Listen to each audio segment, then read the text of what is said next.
Vous écoutez Apérosexo, un podcast animé par une professionnelle en sexologie. Ici, on parle de dating, de relations, de break-up, de célibat.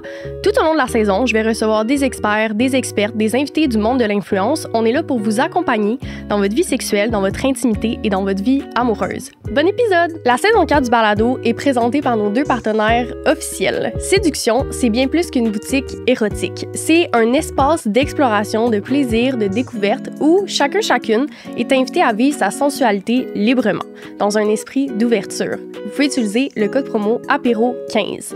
Et Camellia Sinensis, qui est une compagnie d'ici spécialisée dans le thé et la tisane, l'équipe des dégustateurs sélectionne directement chez les artisans producteurs. Depuis près de 25 ans, Camellia offre des thés de qualité et des ateliers aussi. En passant, ils ont le meilleur matcha. Vous avez le code promo APÉROSEXO15. Le lien vers les sites web de tous nos partenaires se retrouve dans la description de l'épisode. Bon épisode! Hello tout le monde! Aujourd'hui, je reçois Vanessa. Tu as aussi un podcast. Yes! Détestable. Ça fait combien de temps que tu as le podcast? Depuis octobre 2023. OK. Ça va faire 2 ans. Là. 2 ans, quand même. Tu es créatrice de contenu et j'ai vu que tu sortais un single aussi le 26 septembre. Exact. Qui a un lien avec l'épisode. Oui, full, mais ça m'a surprise de je savoir savais le thème pas de l'épisode parce que, dans le fond, la chanson, vite fait, là, je fais ça un petit wrap-up vraiment rapide, là, c'est vraiment l'histoire d'une fille qui remarque qu'elle se fait niaiser dans sa relation et qu'elle décide de mettre un terme à ça. Puis elle dit, tu l'as bien cherché parce que maintenant, elle vit sa best life. Oui. Puis elle dit, elle dit, c'est moi. Dans la toune, je dis, tu vas voir qu'on s'habitue à de nouveaux amants. T'sais, dans le sens que tu ne me manques pas. Tu as cherché ce qui arrive, tu as fait tout pour que je te laisse et voilà, maintenant, tu subis les conséquences. Exact, parce que le thème de l'épisode aujourd'hui, c'est que j'ai demandé aux abonnés qu'est-ce que votre ex a fait ou a dit et vous êtes resté quand même. Puis c'est pas du tout pour shamer le fait que vous êtes resté. Au contraire, souvent les relations, je trouve que quand t'es dedans, tu réalises pas à quel point c'est malsain. C'est souvent avec un pas de recul que t'es comme à l'aide. Je suis restée, j'ai accepté ça. Mais pendant, c'est vraiment difficile à se rendre compte qu'on a une relation malsaine, je trouve. T'as le voile de l'amour, mais quand t'es dedans, quand c'est quotidien et répété aussi, je trouve qu'on normalise beaucoup. 100%. Puis il y a aussi l'autre aspect. Il y a la personne aussi qui va infliger des affaires à l'autre. Oui. Puis qui va s'en rendre compte, mais qui est peut-être trop orgueilleuse pour changer. Puis qui va voir la relation puis se dire comment ça la personne reste. Ouais. Même si j'y fais ça, comment ça elle reste, puis tu continues. Tu sais, il y a des gens qui vont allumer un moment donné qui vont faire comme je vais consulter, je vais discuter, je vais communiquer. Puis il y a du monde qui allume jamais, tu sais. Ouais. Puis je trouve que ce qui rend aussi difficile à voir des fois qu'on est dans une relation malsaine, c'est que on peut devenir nous-mêmes malsains, on peut faire de la violence réactionnelle, qui par exemple quelqu'un qui nous insulte, on renchérit par exemple avec de la colère ou des insultes, puis on se dit ben non, mais mettons lui ou elle est malsain et méchant avec moi, mais je le fais aussi. Puis quand j'en avais parlé avec mon psy, il était comme c'est quand même une relation typique d'une relation abusive, dans le sens que tu réagis fortement. À un moment donné, j'étais allée voir mon psy, puis je lui avais dit quand j'étais dans une relation malsaine, je lui disais là, mon partenaire, j'ai l'impression que quand il me dit des choses, je réagis fortement, puis je crie, j'ai de la colère en moi, puis j'avais dit, aide-moi à gérer mes émotions. Puis il me dit, Rosie, si je t'aide à gérer tes émotions, la relation abusive, c'est un cercle vicieux. Tu vas rester dedans parce que tu penses que ta réaction n'est pas normale à de l'abus. Donc, c'est là que j'ai réalisé que si par moi, comment je le vivais, si moi j'étais méchante ou j'étais en colère, je me disais, mais non, mais nous deux, on est abusifs, là, en fait. Et c'est là que j'ai réalisé que c'était une réaction normale quand tu te fais piler dessus, quand tu te fais insulter, quand tu te fais traiter de nom. Ben oui. Que ton corps réagisse, que toi, tu réagisses fortement de la colère. Puis on s'entend que socialement, la colère, c'est mal vu aussi, là. Donc, c'est là qu'il me dit, non, je peux pas te dire de pas vivre ta colère parce que sinon, tu vas encore plus te soumettre à lui. Puis j'étais comme, oh shit. OK. Moi, la colère, Rosie, c'est ma première émotion. Oui, moi aussi. Je suis tout le temps fâchée. Moi aussi, quand même. Je suis colérique. Puis, ça m'a pris ma psy pour m'en rendre compte. J'ai pas l'air de même. Tu sais, je suis emboblie parce que c'est vrai que je le ressens, la joie quand je vois des nouvelles personnes ou quand je parle à des gens, tout ça. Mais quand il y a quelque chose qui m'offusque un brin, là, je switch, là. Je suis jamais violente, mais je suis colérique. Genre, je crie pas non plus. Mais en dedans de moi, ça bouille et je m'arrange pour que la personne le sente, que je suis pas de bonne humeur. Puis des fois, même, je pense que c'est inconscient. Même en couple, pas juste avec ma blonde, mais en général, mais en couple, quand je suis pas de bonne humeur, même si je veux pas le verbaliser, mon corps agis là, d'une façon à ce que ma partenaire elle remarque en 2 secondes. Là. Ah ouais? Plus brusque? Plus... Ben, je pense que c'est dans toute mon énergie. Tu sais, je sais pas si je dégage beaucoup d'énergie, mais comme mon corps, je vais pas prendre mon verre en faisant... C'est pas comme ça, là. C'est juste que mon corps refuse d'aller où est-ce qu'il va d'habitude. Ouais. Dans une situation qui est pas frustrante, mettons. Tu sais, dans la vie de tous les jours, mon corps va agir d'une certaine façon. Puis quand je suis fâchée, c'est-à-dire 22 heures sur 24, mon corps va agir d'une façon différente. Puis c'est vraiment bizarre. Des fois, j'essaie de m'arrêter puis d'analyser la situation. Puis puis je me parle, puis je me dis, Vanessa, ça n'a pas de bon sens d'agir de même. Tu sais, fais juste le dire, hey, je suis pas de bonne humeur aujourd'hui. Puis ça va tout régler, mais je ne suis pas capable. Fait que il y a une partie de moi qui se dit, il faut absolument qu'on soit capable de le verbaliser, mais une autre partie de moi aussi qui se dit que l'autre personne, le partenaire ou la partenaire devrait poser la question ou juste ne pas assumer que c'est de sa faute. C'était pas elle. J'ai reçu de mauvaises nouvelles, puis là, j'étais fâchée envers tout le monde. Fait que moi, je pense que la communication, c'est la clé de tout le... Moi, ça a changé ma relation, vraiment, vraiment. Mais c'est dur, je trouve, de dire comme je suis pas bonne humeur. Des fois aussi, c'est qu'il y a pas nécessairement d'explication. Tu sais, des fois, c'est un sentiment que tu ressens de « je suis pas nécessairement de bonne humeur ». Puis surtout, les femmes, c'est encore moins bien vu de ne pas être de bonne humeur. On est supposé être bubbly, souriante, fine, douce. Puis moi, j'ai l'impression aussi que toutes mes émotions, que ce soit de la tristesse, ça devient de la colère. Puis la tristesse, on dirait que je la vis 24 heures après. Ou tu sais, je me couche le soir puis je suis comme, OK, non, en fait, c'est de la tristesse ou c'est quelque chose qui me fait mal et ça s'est traduit par de la colère. Moi, c'est que je suis très bête. Je peux être comme, tu sais, très direct, très comme passif-agressif un peu. C'est comme ça que ça se traduit. Et comme toi, des fois, je pense que c'est un peu avec tout le monde autour de moi quand ce n'est pas du tout ces personnes-là qui ont créé ce sentiment de colère. Et je trouve ça difficile. De me réguler, là, je trouve ça difficile. Aussi. Est-ce que tu es orgueilleuse? Ah oui, moi, j'ai beaucoup de la misère à dire, mettons, je m'excuse ou justement, j'ai tout le temps l'impression que de me justifier, c'est pas assez. On dirait, je suis très orgueilleuse. Ah ben, on se ressemble beaucoup. Ah ouais? Ah vraiment, je suis pas capable de dire... Mais premièrement, j'ai de la difficulté à être vulnérable. Fait que j'ai de la misère à dire, ça ne va pas aujourd'hui, j'ai de la peine pour telle affaire. Tu me connais, ça se transforme en colère parce que la vulnérabilité, pour moi, c'est... La peine, c'est de la vulnérabilité, tu sais. Fait que la colère, j'ai l'impression que, tu sais, je suis grosso, puis là, je suis comme... Fait que là, c'est pas vulnérable, c'est être fort, être en colère, tu sais. Mais derrière ça, c'est de la peine tout le temps, la colère. Exact. Fait que, c'est comme un mécanisme de défense, une protection aussi, je pense. 100%. 100%, mais si tout le monde savait ça, peut-être que la colère serait vue d'une autre façon. Il faut juste qu'on soit au courant que c'est pas toujours de la peine, mais je pense que c'est souvent de la peine. C'est souvent quelque chose qui a trigger quelque chose en nous. Toi, est-ce que tu sais c'est quoi en général là, dans ta vie qui trigger cette colère-là? Beaucoup de choses. Ah ouais? Ah ouais, moi je suis impatiente. OK. Très impatiente. Je fais pas de la rage au volant, mais je fais du cri au volant quand même. Ah oui, moi aussi, ça, par exemple. Surtout à Montréal. Ouais. Mais juste le fait, tu sais, je l'ai raconté souvent dans mon podcast, mais ma blonde c'est une personne qui est lente.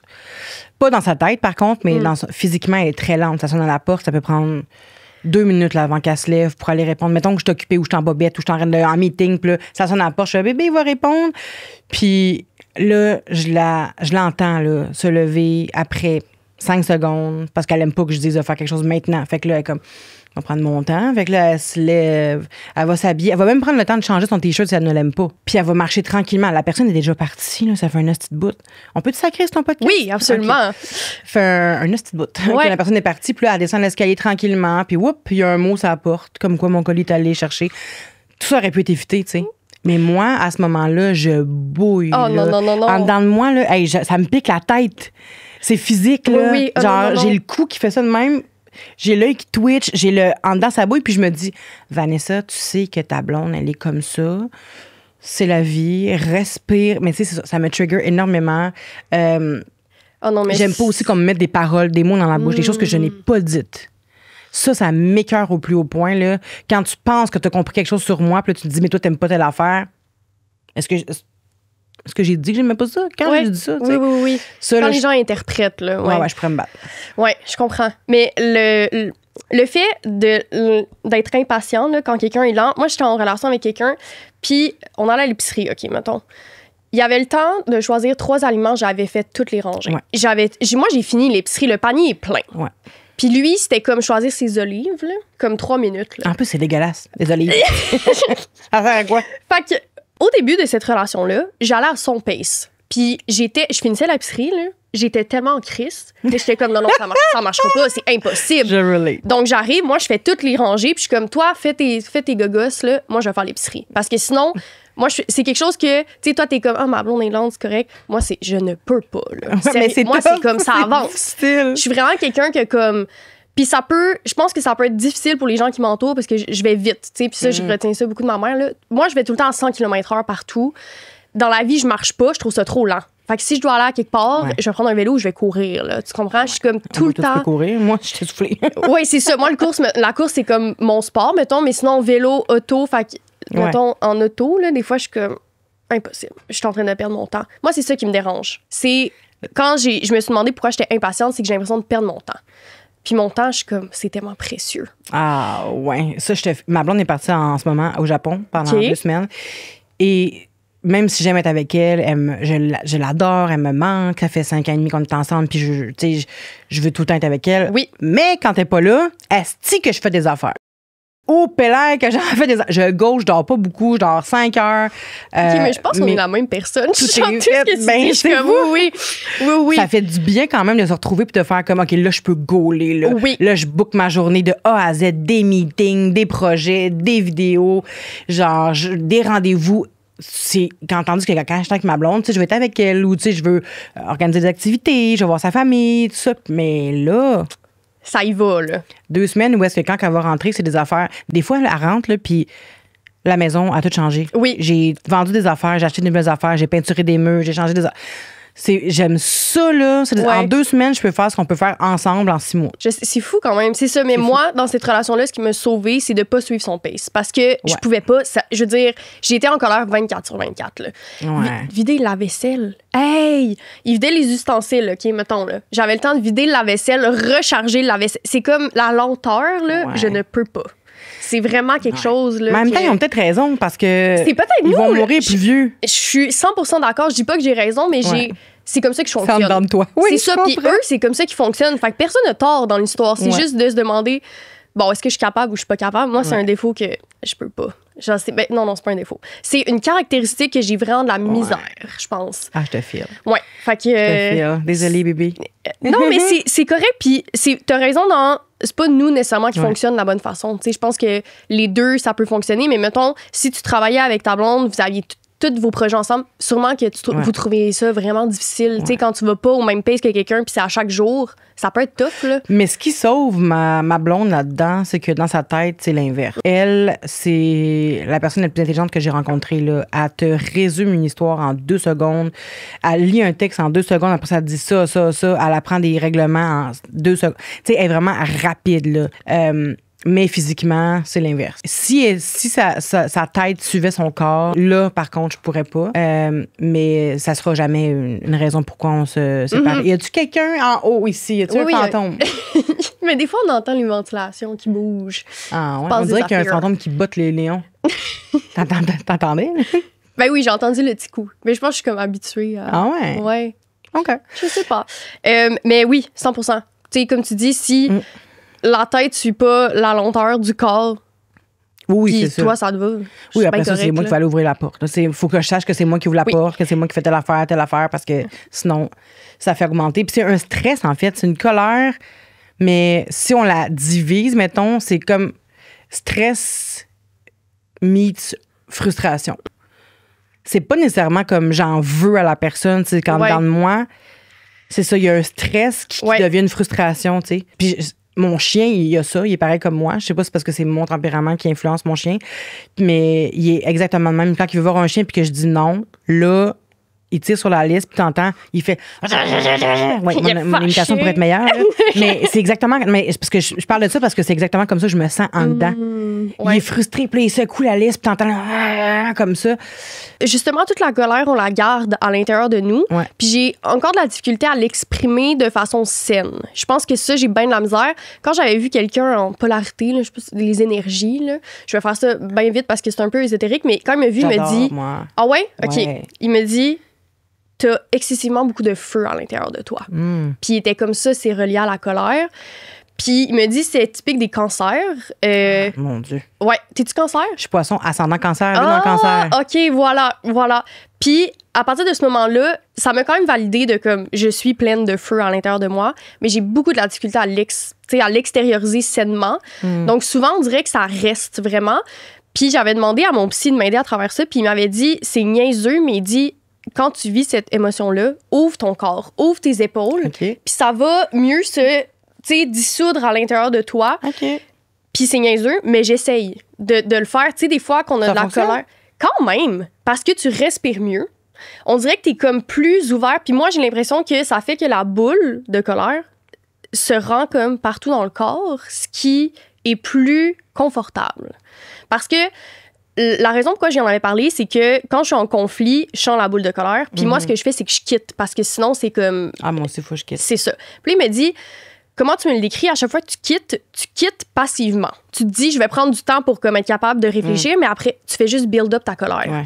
Puis là, il m'avait fait lever dans mon appart parce que c'était en Zoom, puis il me dit, marche, puis tout. Puis il dit, je le vois, tu te fermes quand tu... Tu sais, il m'avait dit, essaye de revivre l'émotion, comment ton corps réagit. Puis il me dit, ouvre tes épaules. Fais juste t'ouvrir un peu, puis j'étais comme, OK, mais je pense que ça m'aide un peu.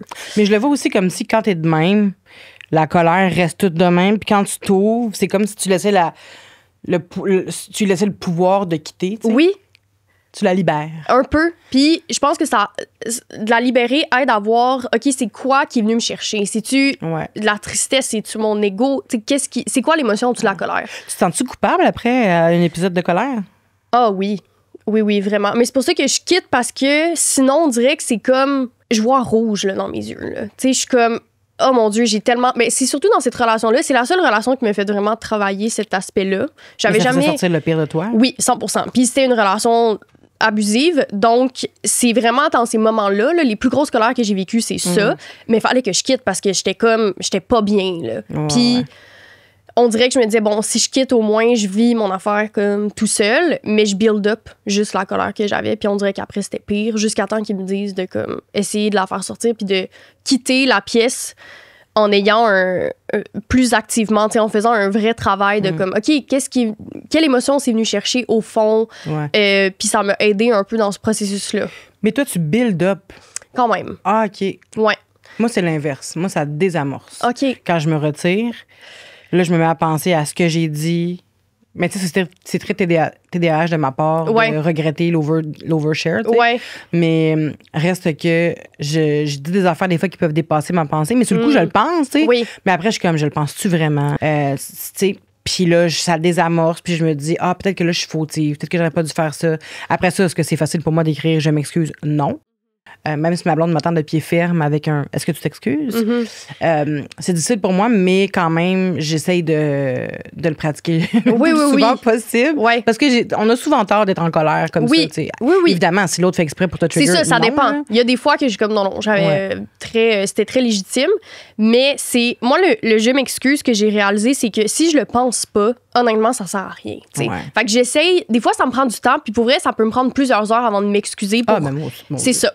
Pour plusieurs heures, plusieurs jours, pour comprendre d'où ça vient. Mais quand je vais m'excuser, par exemple, ça va être sincère. Parce que je m'excuse pas à tout vent, là, comme ça, pour le fun. Là, j'essaye que ça soit vrai. Mais moi, j'ai de la misère quand on me demande de m'excuser quand je pensais réellement ça. Même si ça blesse la personne. Je sais. Je le pensais pour vrai. Fait que là, est-ce que tu t'excuses? T'es comme, je m'excuse que les répercussions étaient négatives. Oui.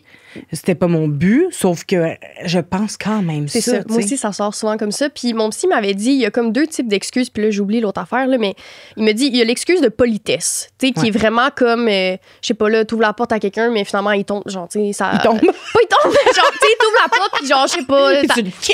tu le bottes. T'oublies d'ouvrir la porte. Je pense que c'est ça que je voulais dire. Puis t'es comme, t'excuses, mettons. Il dit, tu sais, il y a ce type d'excuses-là, puis les excuses, là, que ça vient, là, chercher, là. Puis ceux-là, moi, j'ai de la misère. Mais les excuses de politesse. Ah, ben oui, c'est facile. Ça va, les là. on le pense pas. C'est ça. Mais pas on le pense pas, mais. Ben, c'est moins deep, là, tu sais. Oui. Fait que j'étais comme, OK, ouais, moi, c'est vraiment les excuses, là, que ça vient chercher, puis que si je m'excuse, je le pense pas vraiment. Ouais. Mais souvent, je formule, comme, tu sais, je m'excuse que tu te sois senti comme ça, mais je pense que la personne peut se sentir invalidée des fois par ça. Fait que c'est ça qui est tough, mais en même temps, si je te dis que je m'excuse à 100%, des fois, c'est pas vrai parce que je le pensais ou je pense pas que j'ai mal agi. Ou avoir dit je m'excuse que mes paroles t'aient blessé, c'est de ma faute, tu vas pas bien, je suis désolée. Par contre, je le pense encore. Oui, c'est ça. Est-ce que des fois, dans ta relation, pour éviter un argument, tu le dis, je m'excuse, mettons, pour passer à autre chose? Souvent. OK, c'est ça. Désolée. Oui. Non, mais c'est des fois, j'ai quand même ce combat-là dans ma tête de comme, ça va être juste moins gossant si comme on passe à autre chose. Oui, 100%. Puis, tu sais, j'ai fait, mettons, un exemple qui s'est passé là, une semaine avant que ma blonde parte en voyage. J'ai dit... Moi, parce que comme on s'ostine en ce moment, là, savoir si on déménage dans la grande métropole, parce qu'on est tout le temps ici, tu sais. Ouais. Fait qu'elle veut pas, elle veut rien savoir de Montréal. Et c'est une discussion que ça fait 5 ans que ça revient sur le tapis. Puis là, elle me dit, ben regarde, on peut peut-être se prendre un appartement à Montréal puis garder celui qu'on a sur la Rive-Nord. Puis là, je suis comme, ouais, mais moi, loin des yeux, loin du cœur.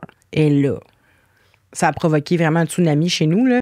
Ça n'a pas passé comme... mais tu sais, on en rit aujourd'hui parce que ça fait une semaine, c'est fini. Mais reste que ça n'a pas passé pantoute. Puis c'est vrai quand même que pour moi, je suis pas quelqu'un qui s'ennuie nécessairement. Mais je l'aime, ma blonde. Tu sais, je veux tout le temps être avec, là, mais reste que j'ai pas l'ennui facile. Puis là, fallait que je m'excuse. Parce qu'à elle, ça lui a fait beaucoup de peine puis beaucoup de tort. Fait que là, elle m'a dit, est-ce que tu t'excuses? Là, j'étais là, ben je m'excuse que ça a créé ça chez toi, tu sais. Mais... C'est tough parce que ça reste que c'est en moi, le loin des yeux, loin du cœur. Je peux pas changer mes sentiments parce que ça te heurte. Fait que c'est vraiment difficile. Mais je m'excuse que ça a créé ce que ça a créé. J'aurais pas dû le dire. Te connaissant, j'aurais pas dû utiliser ces mots-là. Mais des fois, je trouve ça tough de censurer puis de pas pouvoir être 100% de nous-mêmes puis que ça blesse toujours quelqu'un. Mais en même temps, est-ce qu'on voudrait que l'autre personne soit tout le temps dans le laisser-aller puis que ça nous blesse potentiellement? Oh non, c'est tough. Oh non, c'est vraiment difficile. Il faut avoir la conscience de l'autre, je pense. Puis... revenir à la base puis apprendre à communiquer. Puis avec cet exemple-là, les deux, vous avez raison, dans le sens, c'est correct. Ça lui a pas fait bien sentir, puis toi, c'est comme ça que t'es. Ouais. Tu sais, je veux dire, c'est pas... Mais après, il y a... OK, elle a vécu ça négativement. Moi, c'est comme ça que je pense. Comment on se retrouve au milieu de ça? Comment on a un consensus? Puisque le but, c'est pas... que toi, tu censures puis qu'elle, la censure. Il faut pas que non plus, la prochaine fois, toi, tu veux pas dire pour pas avoir sa réaction ou elle qui veut pas réagir pour pas... Fait que c'est tough, là. La communication, c'est vraiment tough. Mais je tiens à dire qu'elle a gagné puis qu'on déménagera pas à Montréal. Mais, ouais, c'est ça. Fait que faut apprendre à... Puis aussi, je pense que quand on est en amour avec quelqu'un, ça devrait quasiment être dans un contrat, là. Je suis comme ça. Je ne vais jamais utiliser ma personne pour... te nuire, tu sais. Fait que s'il y a des choses qui te font de la peine, malheureusement, ça vient avec moi, mais sache que ça va toujours être pas contre toi, ben oui. On devrait quasiment l'écrire au début, là, tu sais. Puis, tu sais, inversement, je veux dire, elle fait des choses de sa personne qui peuvent venir aussi t'insécuriser ou peu importe, te faire de la peine, mais c'est sa personne, il faut voir la personne entièrement. Puis je pense que de voir aussi l'amour comme un choix de j'accepte tes qualités, j'accepte tes défauts, je trouve que ça aide aussi parce qu'on n'est pas tous et toutes pareils de tel défaut. Tu sais, comme moi, je te dis, quelqu'un de lent, je trouve ça tough, en tabarouette. Tu sais, puis je pense pas que c'est un défaut que je suis capable pour le reste de ma vie de dire oui, c'est correct. Mais t'as un rythme de vie qui est juste différent. Exact. Mais c'est un défaut que pour quelqu'un d'autre est comme, hey, non, tu sais, moi, ça me dérange pas, là. Tu sais, ça vient pas me chercher, là. Même si je fais l'épicerie plus vite, ça me dérange pas, là, que ça y prenne 3 fois plus de temps. Fait que, tu sais, c'est là de voir qu'est-ce que je suis capable de faire un compromis, un consensus, et qu'est-ce que non, tu sais, j'ai de la misère. Qu'une fois qu'on le voit comme ça, je trouve que on le voit plus comme... Tu sais, oui, il y a la connexion qui est importante en relation, mais on fait un choix quand même, parce qu'il n'y a pas toute la passion, là, puis comme les étincelles, ça sera pas ça pendant 4 ans, là, tu sais. Non, mais même s'il faut essayer de le maintenir, là, le plus possible, c'est vrai que c'est... Parce qu'au début, j'ai l'impression que tu laisses passer des affaires parce que tu es en amour, puis tu peux m'amener quand tu connais réellement la personne, c'est là que tout sort puis que tout te tape ses nerfs. Moi, j'essaie de me rappeler les débuts, puis j'essaie de me rappeler pourquoi qu'on est ensemble. Mais évidemment, il n'y a jamais vraiment un moment où je me suis dit je voulais le laisser, là, heureusement, mais quand même, il y a des moments où on se tape ses nerfs puis qu'on se dit comment on va se rappeler des débuts, tout ce qu'on a traversé. Puis moi, j'ai une aversion contre ma propre vulnérabilité. Là. Puis on dirait que de penser que j'ai réussi à être moindrement vulnérable avec elle, c'est déjà ça qui me dit que pour moi, c'est la bonne. Fait que je rationalise en disant, Vanessa, t'es pas capable d'être vulnérable avec personne d'autre. Comme si t'es capable avec elle, c'est parce qu'elle te fait sentir en sécurité, c'est parce qu'elle t'aime, c'est parce que c'est parce que ça. Fait qu'à chaque fois que je me pogne avec, j'essaie de me rappeler ça, puis j'essaie de me grounder avec ça, je pense. Oui, puis c'est le plus important, là, tu sais, la connexion qu'on a avec quelqu'un, c'est justement ce sentiment-là de laisser aller, puis qu'on se sent en sécurité, tout ça. Puis c'est ça qui tient une relation pareille, parce qu'après, il y a tout le temps quelque chose qui va venir nous chercher, faire de la peine, des chicanes, tu sais, des relations sans chicane, c'est louche, là. Fait que c'est normal, là. Ben oui. Il y en a des couples qui sont fiers puis qui vont se dire, ah, nous, on s'est jamais chicané en 4 ans. C'est comme, ouais, mais c'est weird. Oui, c'est comme, c'est quoi votre communication? Est-ce que c'est que vous deux, vous évitez d'en parler? Tu sais, il y a de quoi, là? Parce que c'est impossible d'être d'accord et d'être tout le temps sur la même page, là, quand même. Il y en a qui vont marier leurs jumeaux jumelles, je comprends, là. Mais pour la plupart, j'ai l'impression qu'un conflit, c'est pas évitable. Ben non, c'est normal, là. On va commencer avec les confessions des gens, témoignages. Oui, ça a été... Ben, regarde, on a parlé de notre parcours aussi là-dedans. Donc, je répète que c'est ça. J'ai demandé aux gens de nous dire ce que ton ex a fait et que t'es resté. Donc, c'est des gens qui ont quitté la relation. Au moins, ça a été fait. Mais pendant, comme on disait un peu au début, des fois, c'est dur de voir qu'on est dans une relation malsaine. Puis moi, le truc que j'ai remarqué, c'est la violence réactionnelle m'a empêché de le voir aussi. Donc, ça, merci à mon psy. Donc, veux-tu commencer par le premier? Il y en a des courts, il y en a des longs. Okay. Donc, je sais pas quel choisir. OK, on a un beau petit paragraphe. En plus, je lis mal, moi. Je suis stressée. J'ai comme mais moi aussi, je lis mal. J'ai une pression de performance. Moi aussi, je lis mal. Je fais jamais le bon débit.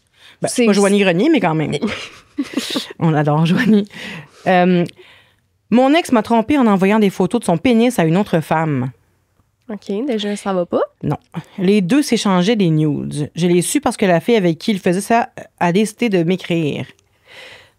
On peut-tu arrêter pendant au fur et à mesure? OK, parfait.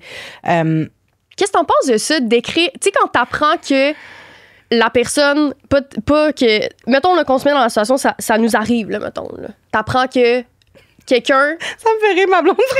...trompe sa blonde avec toi. Qu'est-ce que tu fais? Tu le dis-tu? Quelqu'un trompe sa blonde avec moi? Ouais. Parce que, tu sais, elle y a dit, là, elle a écrit à la fille, puis elle y a dit. Ça m'est déjà arrivé. Ouais? Passé. OK. Mais c'était pas... C'était juste un French, mettons, mais quand même.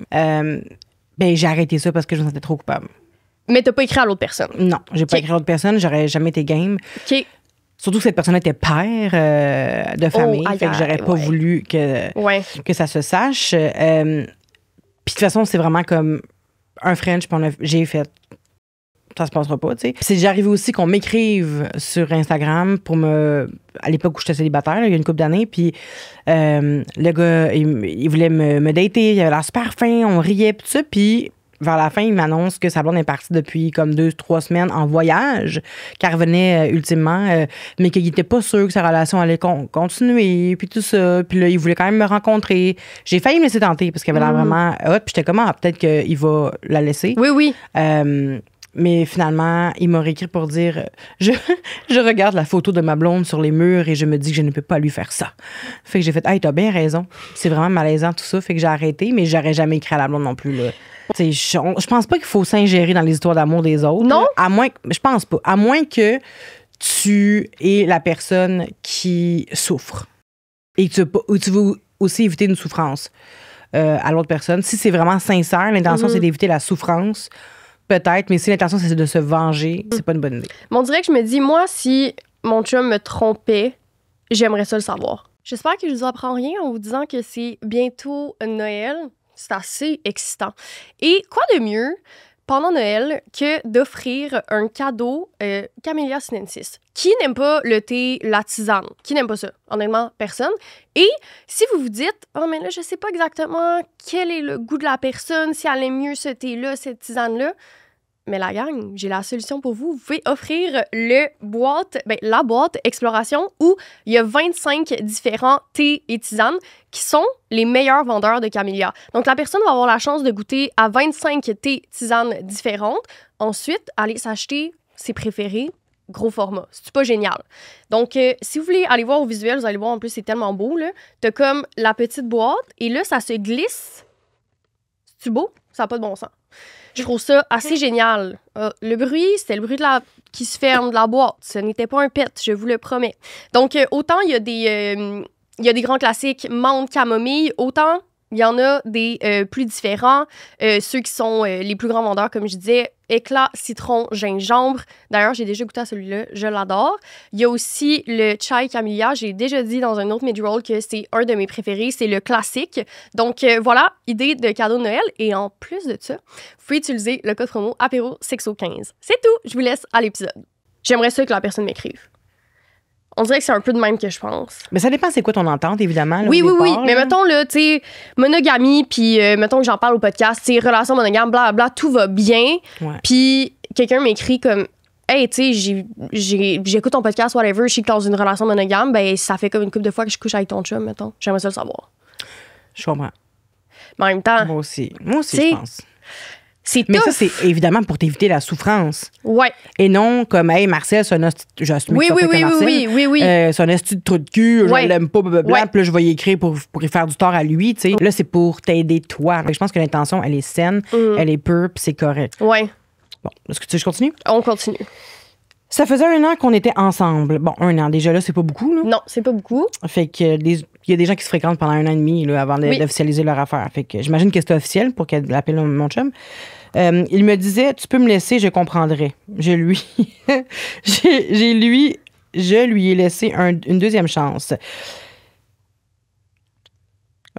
On dirait que moi aussi, je laisserais une deuxième chance. Ouais, moi aussi, par exemple. Moi aussi. Par rapport à la fidélité, ça, on s'entend. Ça dépend du contexte, ça dépend de la personne, ça dépend de tout. Mais mettons, là, tu sais, que la personne, elle a frenché quelqu'un dans un bar, là, puis je laisserais passer, je pense. Moi aussi. Mais fais-le pas, là. Fais-le pas, mais je laisserais passer, je pense. Je serais pas du genre à bousiller, entre guillemets, là, 6 ans de relation pour un French en bar. Non, mais j'aimerais ça que ça vienne de la personne qui m'a trompée. 100%. Là, c'est que ça vient de quelqu'un d'autre. Ouais. Quand on me dise, hey bébé, je me suis laissé emporter par le moment et j'ai Frenché quelqu'un, là, je ferais comme, oui. Ouais. Puis je me poserais la question quand même, je me remettrais en question un peu, est-ce qu'il y a quelque chose que je pourrais faire pour que notre relation soit remplisse tes attentes ou c'est vraiment juste parce que c'est une petite écartade, là? Parce que j'ai de la difficulté à imaginer que tu peux passer 20 ans avec une personne puis être tenté par tout le monde autour puis jamais frencher quelqu'un d'autre, là. On dirait, je sais tellement pas mon opinion là-dessus, parce que moi, j'ai été en relation pendant 8 ans et même qu'il habitait pendant une partie, vers la fin de la relation, il habitait à New York. Jamais que j'ai... Oui, je trouvais comme d'autres personnes belles et attirantes, mais jamais que j'ai été tentée de tromper mon partenaire. Du début à la fin, on avait déjà parlé de couple ouvert, puis j'étais comme, hey, vous vrai, ça m'intéresse pas vraiment. Ah, moi non plus. Fait que je sais pas, mais tu sais, c'est une relation de 8 ans, puis j'étais jeune, fait que peut-être que plus vieille, ça serait différent. Mais c'est ça, je suis quand même une personne qui est comme fidèle, mais au core, là. Tu sais, c'est pas comme un travail pour moi de... Ça. Ben non, je comprends vraiment. Après 6 ans, j'ai pas envie de tromper ma blonde. Sauf que je me demande si dans 15 ans... C'est ça. Il y a des gens qui vont me tenter, tu sais. Potentiellement qu'elle aussi... On dirait que j'imagine pas une relation longue durée sans goûter à d'autres personnes. La nouveauté. Ça m'a écœuré de dire ça, mais... Non, mais dans le sens, c'est je comprends ce que tu voulais dire. C'est pas une preuve de désamour, je pense, que de désirer la chair d'autrui. Des années plus tard, 4-5 ans environ, on habite ensemble. OK. J'ai des doutes sur notre relation à ce moment-là. Je regarde son Facebook dans ses conversations cachées. Je découvre qu'il communique et envoie encore, en capital letters, des news avec cette même fille-là. Oh. Et elle est enceinte d'un autre gars. Bref, malsain, effectivement. Mais qu'en plus, il écrit à plein d'autres filles, 3-4 autres femmes, et envoie son pénis à celle-ci. Déjà là... Aïe. C'est loser envoyer son pénis, je trouve. C'est quoi? C'est un peu bébé. C'est très bébé. Après 5 ans, 6 ans de relation, d'envoyer encore ton pénis à des... T'envoies des photos, ça peut... La première fois, la fille, elle t'a dénoncé. T'as pas peur après ça? Peut-être que ou tu prends ta blonde pour acquis? À cause qu'elle t'a pardonné, elle t'a donné une deuxième chance, là, tu te dis, ben je vais continuer. De toute façon, on va toujours me reprendre. Après 5 ans, elle me laissera pas, ça va bien notre couple. T'as des preuves vraiment, en plus en photo, là, c'est fucked up. Mais tu sais, quelqu'un de même, là, moi, je trouve, tu sais, je suis pas psy, là, mais ça sent quelqu'un d'insécure qui a besoin de validation. Lui, là, mettons. Tu sais, de parler à plein de filles, souvent, ce pattern-là, c'est quelqu'un qui, justement, qui est insécure. Pas nécessairement dans sa relation, mais dans sa personne. Et ça peut être validant, là, que ça soit des nudes, que ça soit de parler avec des gens, de se sentir désirable. Je trouve que c'est un peu ce pattern-là. Donc, même que je pense pas que ça veut dire qu'il aime pas sa blonde, tu sais. Je pense juste qu'il y a un travail à faire sur sa personne. Ça reste un manque de respect. Absolument, absolument. Tu vois, ça, par exemple, ça aurait pas passé, là. Tu sais, peut-être la première, là, mais là, 5 ans après, puis ça... Ouf! À plusieurs filles, en plus. Ouf! Fait que là, ta petite quéquette, elle circule. Oh, moi aussi, je dis quéquette. Pas down. Je l'ai confronté à ce sujet et je n'ai juste jamais eu de réelles excuses ou quoi que ce soit. Encore aujourd'hui, il m'écrit des fois parce qu'il veut du sexe. Je refuse parce que je trouve qu'il a des comportements toxiques et qu'il m'a manqué de respect trop longtemps. Oh, mais je suis contente qu'elle soit partie, mais ça doit être rough aussi de... Mettons, là, ils ont été 5 ans ensemble. Tu sais, quand tu repenses à ta relation puis tu te demandes, on vivait-tu la même relation? Ouais. Ça doit être tough. Oui, tu te demandes les fondements, est-ce qu'ils étaient réels? Oui. Est-ce que tous nos souvenirs sont sincères? Oh, ça doit être tough. Ouais. Mais c'est ça, quand l'entente au départ est vraiment comme moi, la fidélité, ça me pue au nez. Je trouve que c'est un manque de respect. Tout ça, quand cette entente-là est dite... là, après ça, puis la personne va outrepasser ces règlements-là. Là, c'est tough. Si ça n'a jamais été exploré ni dit, je peux comprendre qu'il peut y avoir des erreurs. Mais quand c'est mentionné, là, fais pas exprès. Non. Puis des erreurs, là, à un moment donné, là. Ça le vaut large, une erreur. Oui. Il me donnait un couvre-feu, 9 h à la maison, même quand j'allais souper chez mes parents. Aucun droit de friser mes cheveux et encore moins de mettre du maquillage car j'étais trop belle et il avait peur de me perdre. Ça, c'est quelque chose. Passe. C'est quelque J'ai chose. juste des opinions négatives. Ouais. Non, mais moi, ça n'a pas de bon sens. Le couvre-feu, là. Ben non. Ça, encore une fois, quelqu'un d'excessivement insécure, qui a peur, à guess, de se faire tromper, qui a peur que sa blonde se fasse désirer. Ouais. Mais il n'y a rien de sexy dans l'insécurité. Là. Non. Je comprends que c'est tout le monde peut vivre de l'insécurité. Je comprends vraiment ça. Je suis la première, sauf que on peut pas passer ça sur le dos de quelqu'un d'autre. Là. Non, puis ça, c'est du contrôle. C'est pas une limite. Puis moi, j'ai tracé un peu la ligne entre la limite puis le contrôle. Quand ta limite vient à brimer la liberté de l'autre, c'est du contrôle. C'est pas une limite. Ça fonctionne pas, là. Mais ça, ta limite, ça serait quoi? Tu ne dors pas ailleurs qu'à la maison? Genre, je comprends qu'il y a des fois des couples qui veulent pas, qui sont stressés parce qu'ils ont peur. Mais si ta blonde ou ton chum te trompe, t'as peur qu'il te trompe, en fait, en dormant ailleurs, par exemple, ou en sortant dans les bars. Je pense pas que c'est en la restreignant qu'elle va... Non. Qu'il va pas te tromper. Puis c'est une insécurité. Il va trouver une façon, anyways, de te tromper. Fait laissez les gens aller, la gang. Ouais, moi, c'est aussi ma façon de penser par rapport à ça. Puis tu sais, la personne, là, qui met autant de... Je veux dire, comment la personne peut être bien, là? Je veux dire, c'est quelque chose, là.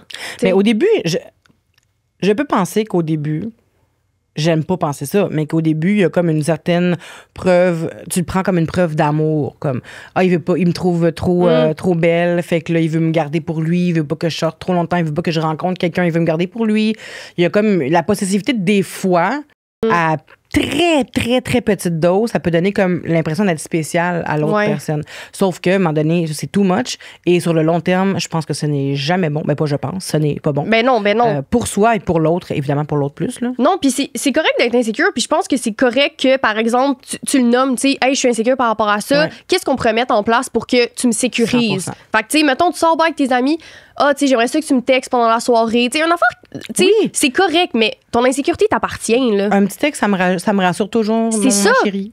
That's it. Fait que, tu sais, tu le nommes, tu dis qu'est-ce que tu préfères pour me sécuriser, mais je veux dire, de là à contrôler la personne, puis je veux dire, on dirait, c'est vraiment, comme tu utilises le bon mot, là, il la possède, là. Tu sais, c'est vraiment, c'est le sentiment. Au début, oui, tu peux le voir comme une preuve d'amour, mais rapidement, je veux dire, t'es contrôlé à 100%, là, sur ton apparence, sur ce que tu fais, sur... Quand je vais souper chez mes parents, c'est quelque chose. Ouais, vraiment. Non, c'est non. Tu sais, oui, peut-être que cette personne-là a été trompée puis tout, mais ça t'appartient. Tu peux pas arriver en relation puis décider de contrôler l'autre personne pour penser que tu vas éviter cette situation d'infidélité qui peut revenir. Là. On a-tu eu la bonne nouvelle dans le message que puis avec? Oui, parce que c'est au passé. OK. Donc, je pense que... Ouais, il me donnait. Super. Je trouve ça super. Bravo. Oui. Oui, ben je voulais que ça soit des relations finies parce que sinon, je trouverais ça tough. Tu sais, d'entendre quelqu'un qui parle de sa relation présente malsaine, j'étais comme non. T'as vécu quelque chose, mettons, là. Tu sais, quand j'ai posé la question, c'est t'as vécu quelque chose, mais là, t'as quitté. T'sais. Ouais, mais en même temps, ça m'aurait fait plaisir, mais pas plaisir dans le sens que wouhou, mais dans le sens que j'aurais aimé ça pouvoir dire le mot qui va te faire décrisser. Oui, qui était plus comme le conseil. Ben, ça peut être un autre épisode, effectivement. Mon ex, entre parenthèses relation lesbienne, se frustrait lorsque je n'arrivais pas à venir et me disait que ça ne lui était jamais arrivé avant de ne pas être capable de faire venir quelqu'un. Mettons que ça n'aidait pas la situation. Ça m'a causé des blocages. Ça m'a pris des années à réapprendre que mon corps est normal et correct et que je n'étais pas dysfonctionnelle ou difficile. Ça prenait juste quelqu'un qui avait envie d'apprendre. Ça, c'est rough. Puis encore une fois, ça parle que l'autre personne est comme insécure de comme, oh mon Dieu, je fais-tu mal les choses? Parce qu'avant, j'étais capable, mais c'est comme tout le monde est tellement différent, là. Mon Dieu. Mais on dirait que je me mets dans la position. J'essaie de me mettre dans la position de l'autre qui a clairement une réaction très dans l'orgueil, dans l'ego. Puis je me dis que cette phrase-là, j'aurais pu la dire, je pense. Mais je me serais pas fâchée, là. J'aurais fait comme, ben voyons, ça m'est jamais arrivé avant, tu sais. Parce que je veux pas qu'on pense que je suis pas bonne. Mais j'aurais jamais blâmé l'autre personne pour ça. Puis j'aurais tout tenté à mon pouvoir pour la satisfaire en lui posant des questions. Encore une fois, on revient toujours à la communication. Ben oui. Je sais que c'est difficile puis c'est vulnérabilisant de poser la question qu'est-ce que je peux faire? Parce que tous les corps, même si ça reste qu'un vagin, c'est un vagin, mais tous les corps sont pas pareils puis on n'aime pas se faire plaisir de la même façon, tu sais. Fait que, ça revient. Je pense que la pleine d'ego aurait dû dire à l'autre, hey, ça m'est jamais arrivé, alors dites-le-moi qu'est-ce que tu préférerais qu'on fasse. Puis ça aurait pu être réglé à partir de ce moment-là. Là, ça a juste fait boule de neige, puis là, ben, ça a causé probablement, ce que je comprends, une séparation. Mais non, 100%. Puis je trouve ça tough, là, des fois, les situations dans la sexualité, parce que ça peut vraiment impacter le futur. Tu sais, aussi dans les blessures relationnelles, là, mais tu sais, la personne qui dit que ça a été difficile après avec d'autres partenaires, là, quand tu étais dans une relation que tu avais l'impression que ton corps ne fonctionnait pas bien par les commentaires de ta partenaire, c'est vraiment pas facile après. Là. Déjà, la sexualité, c'est vulnérabilisant. Donc, quand tu as été blessé dans cette sphère-là, je trouve ça difficile. Puis c'est le genre de commentaires que, moi, des choses comme ça là, qui m'ont été nommées dans la sexualité, c'est dur que j'enlève ça de ma pensée. Puis on sait pas à qui tu dis ces affaires-là. De dire, hey, c'est jamais arrivé c'est jamais arrivé, fait que c'est toi le problème. La personne, ça se peut qu'elle fasse comme non, mon petit pit. Oui, absolument. Non, moi, ça va très bien. Mais il y a aussi l'autre aspect de si je suis tout nue, je suis genre gênée, j'aime pas mon corps, je me trouve pas vraiment sensuelle ni sexuelle, je me trouve pas ci, je me trouve pas ça. Puis là, tu me dis ça en plus, ça peut te détruire sur des années. Puis après ça, les prochains partenaires, il faut qu'ils te reconstruisent. T'sais. Oui, vraiment. Oh non, c'est pas facile. Puis, tu sais, la communication, c'est qu'il y a de la bonne puis de la mauvaise. Parce que là, ils ont communiqué, mais personne s'est vraiment rendu vulnérable. De, tu sais, l'autre personne, le ciel avait dit, hey, j'avoue que ça vient toucher mon ego de pas être capable de te satisfaire, comme par exemple, peut-être tes partenaires passés l'ont fait et que ça s'est fonctionné, moi, dans ma vie sexuelle par le passé, mais l'autre personne n'a pas voulu être vulnérable, l'autre personne n'a pas nommé que c'était de l'ego, mais clairement que c'est ça, là. Tu sais, quand tu mets la faute sur l'autre personne, là, c'est 100%. Sûr que. Désolée que tu aies vécu ça. OK. Voler 700 $ de l'argent comptant que je gardais dans une boîte dans ma chambre, mon type de serveuse, pour m'acheter une bague de fiançailles, puis me dire quelques semaines plus tard, quand je m'en suis rendu compte que maintenant, c'était son argent autant que le mien, vu qu'on est fiancés. OK. Fait que là, la personne a demandé en fiançailles l'autre personne, mais avec l'argent de sa partenaire. Et ensuite, en disant, c'est notre argent. Hey, c'est quelque chose. Oh mon Dieu! J'ai le goût de rire parce que je trouve tellement que la personne a agi d'une façon burlesque. Ça n'a pas de bon sens. Non, ça n'a pas de bon sens. Ça n'a pas de bon sens. Puis, mais c'est pas drôle, mais on dirait que c'est un scénario d'une série. Ouais, c'est pas fini. Ah, OK, non. Non. Il prenait aussi souvent ma carte de crédit sans me le dire pour s'acheter des restos ou des niaiseries. On a été 4 ans ensemble et quand on s'est laissé, il me devait plus de 4 000 $. Ça m'a pris vraiment longtemps avant de refaire confiance à un nouveau partenaire. Imagine te faire voler par la personne avec qui tu es. Quel loser. C'est quelque chose. Ben, c'est loser. C'est vraiment le terme que j'ai, c'est loser. Tu prends la confiance de l'autre pour acquis. Je comprends que quand on est en couple, on peut se dire que c'est toujours 50-50, mettons. Mais c'est 50-50. C'est pas genre, tu voles 50 % de ma fortune, là. C'est pas ça, là. Prendre sa carte de crédit, s'acheter des affaires. Clin, ça marche pas de même. Tu demandes avant. Pas la carte de crédit de ta mère puis t'as comme 16 ans, là, tu sais. Non. Je pense qu'il y a des moments dans une relation où est-ce qu'on peut aider notre partenaire quand la personne ça va pas bien financièrement.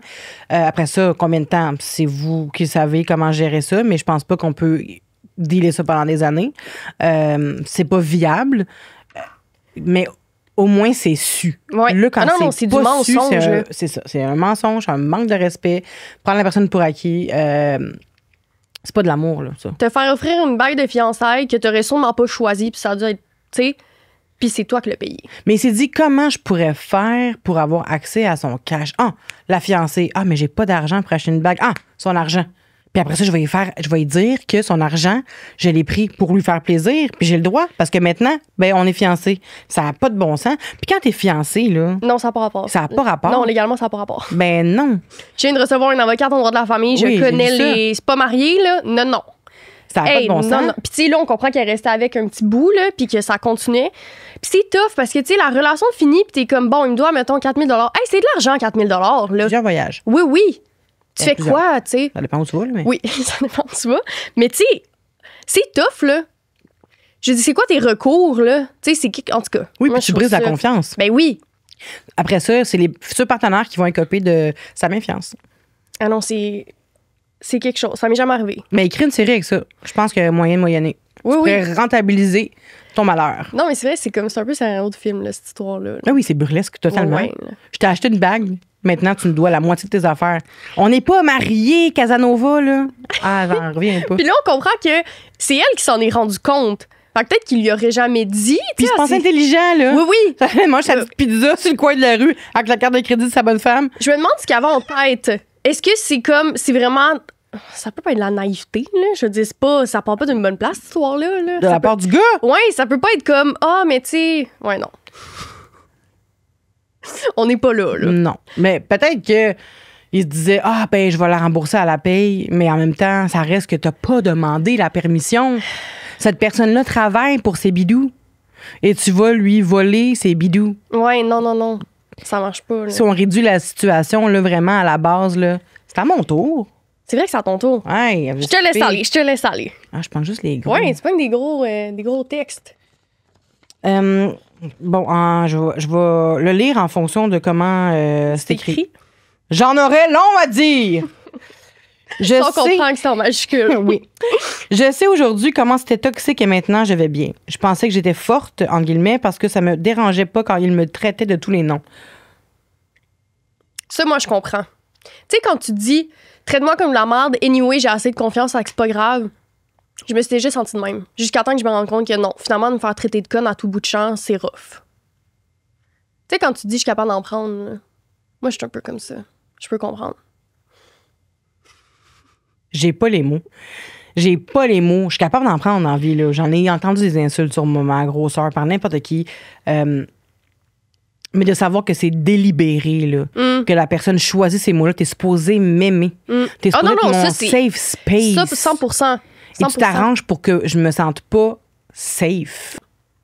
Who the fuck are you? Non. Des fois, c'est ça. J'ai souvent eu une discussion, mais tout vient dans la même relation, là, mais où j'y avais déjà dit un enfant du genre, si c'est quelqu'un qui avait un peu moins de confiance, tu l'aurais brisé.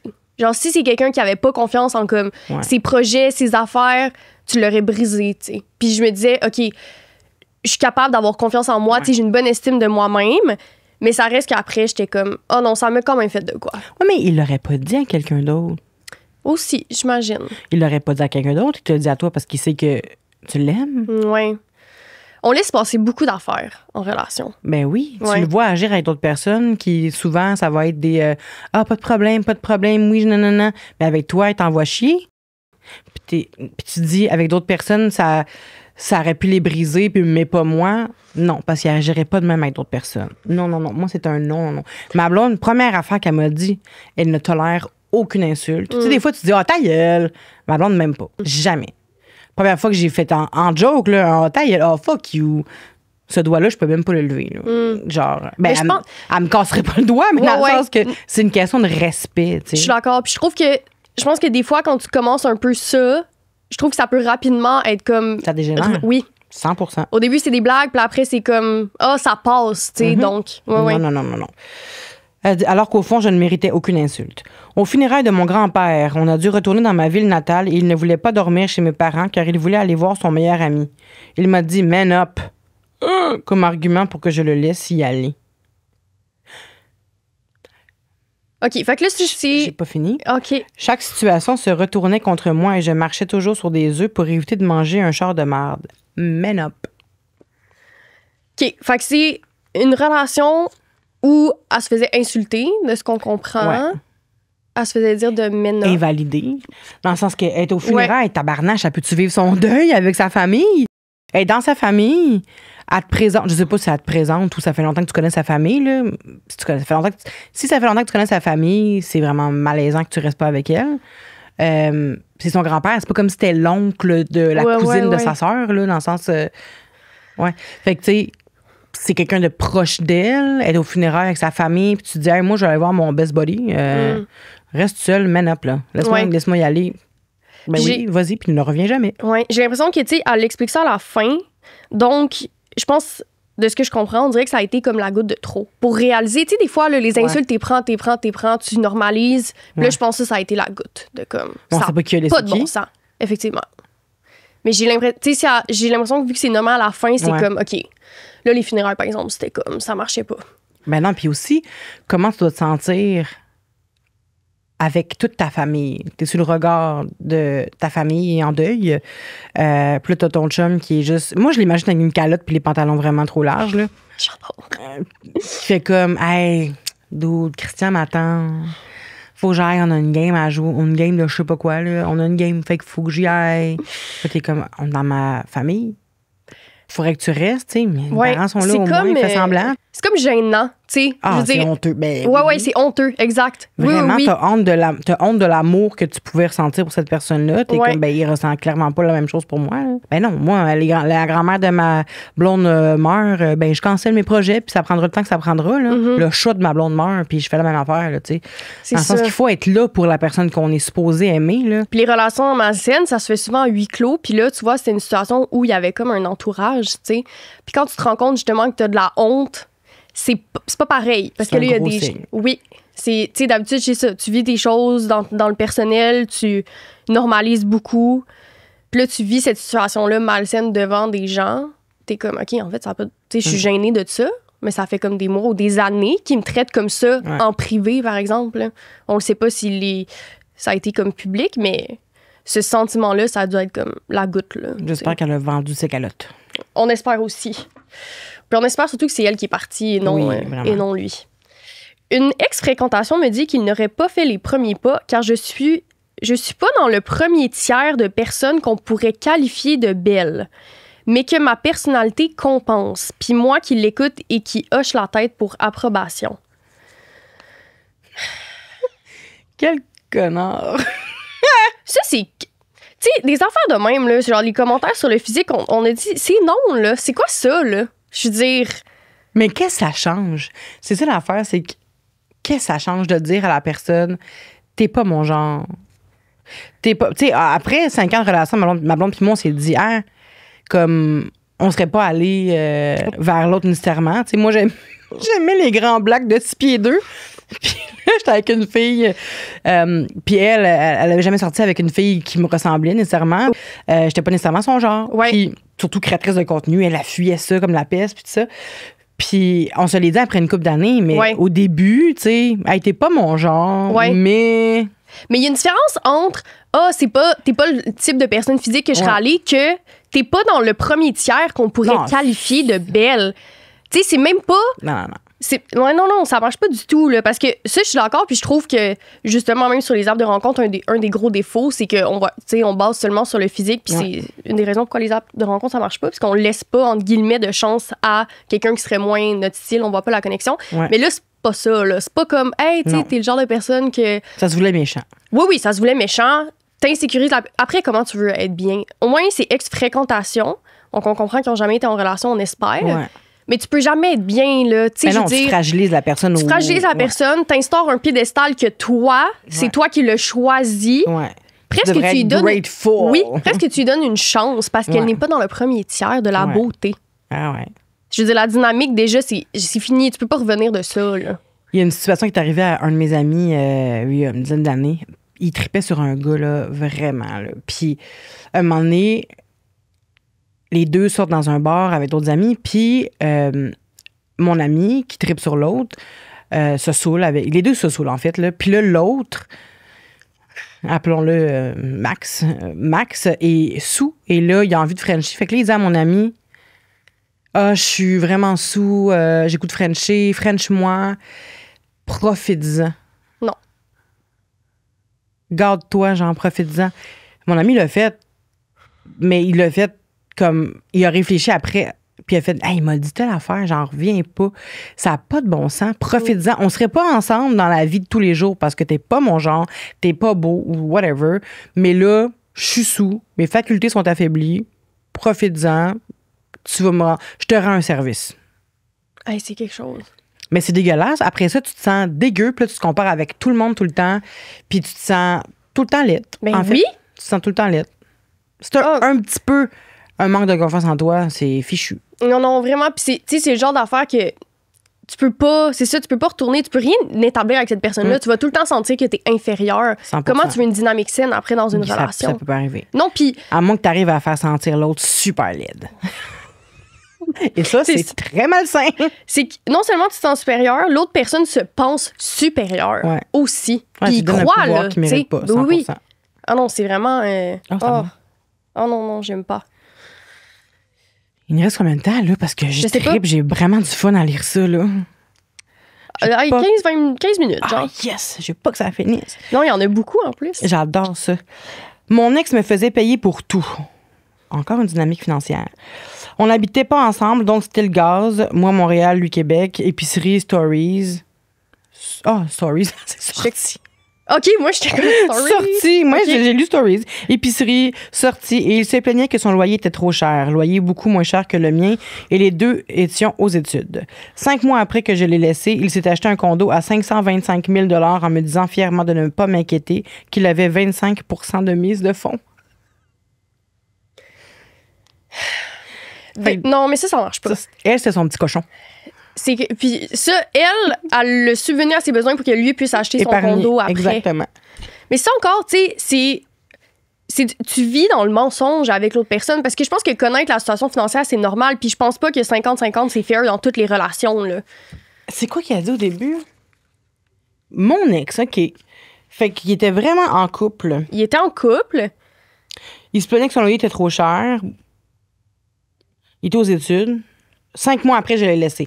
Fait que 5 mois. Ils ont été en couple pendant 5 mois. Fait que pendant 5 mois, elle lui a permis d'économiser. Elle était son petit cochon. Pour sa mise de fonds sur son condo. Ouais.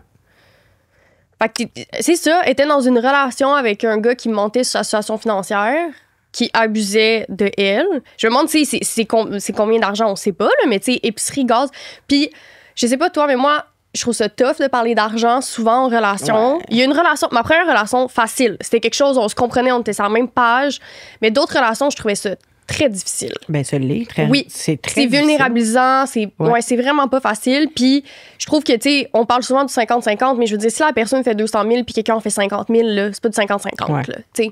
Fait que. Non, c'est mais pas en même temps, c'est pas le problème de l'autre non plus. Exact. Si l'autre fait moins ou plus d'argent. C'est ça. Là, fait que tout ça, c'est comme. Tu sais, moi, j'ai quand même la vision du pas 50-50. Là. J'ai la vision de comme.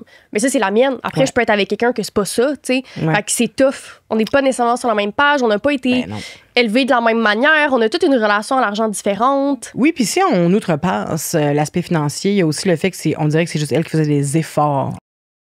Comme je veux venir te voir, fait que je vais payer. parce que c'est moi qui veux te voir. Puis il dit, mon loyer est trop cher. Je voudrais te voir, là, mais mon loyer, il est trop cher. Je peux pas me permettre ça. Tu sais, fait que là, t'es comme, moi, je vais le faire, tu sais, parce que je veux que notre relation fonctionne, je veux m'investir, je veux te prouver que je t'aime. Fait que ça devient de la manipulation, j'ai l'impression, là, tu sais, de te faire dire... c'est ça, de te faire dire, je veux que ça fonctionne, mais j'ai pas les moyens. Puis t'es comme, là. Puis on a toujours une partie de nous qui veut sauver, là.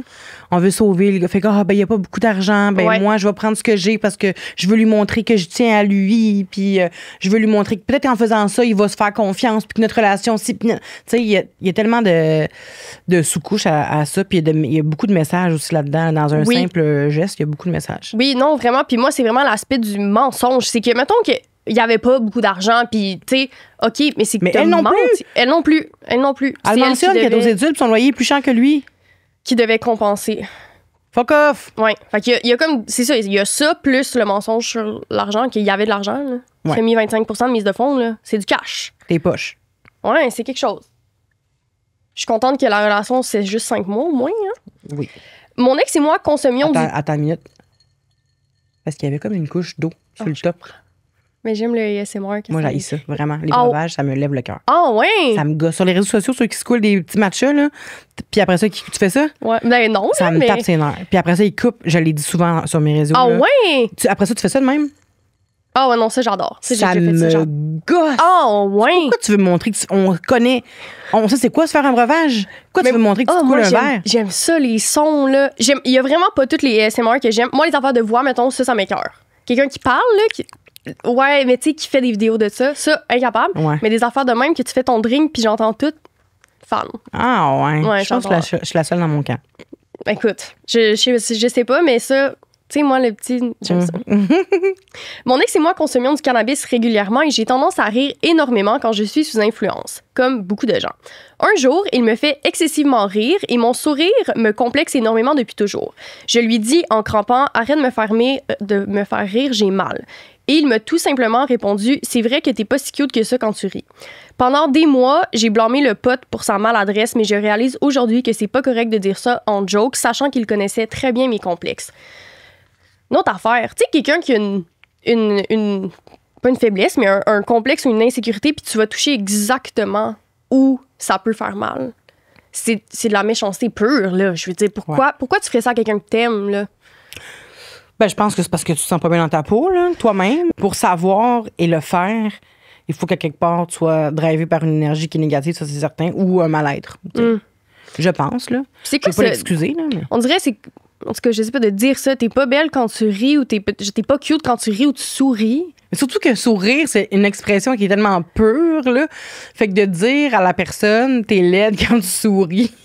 ça veut dire que tout ton côté pur, naïf, enfantin, de bonheur et de joie, je suis pas tendance que quand tu l'exprimes, t'es laide.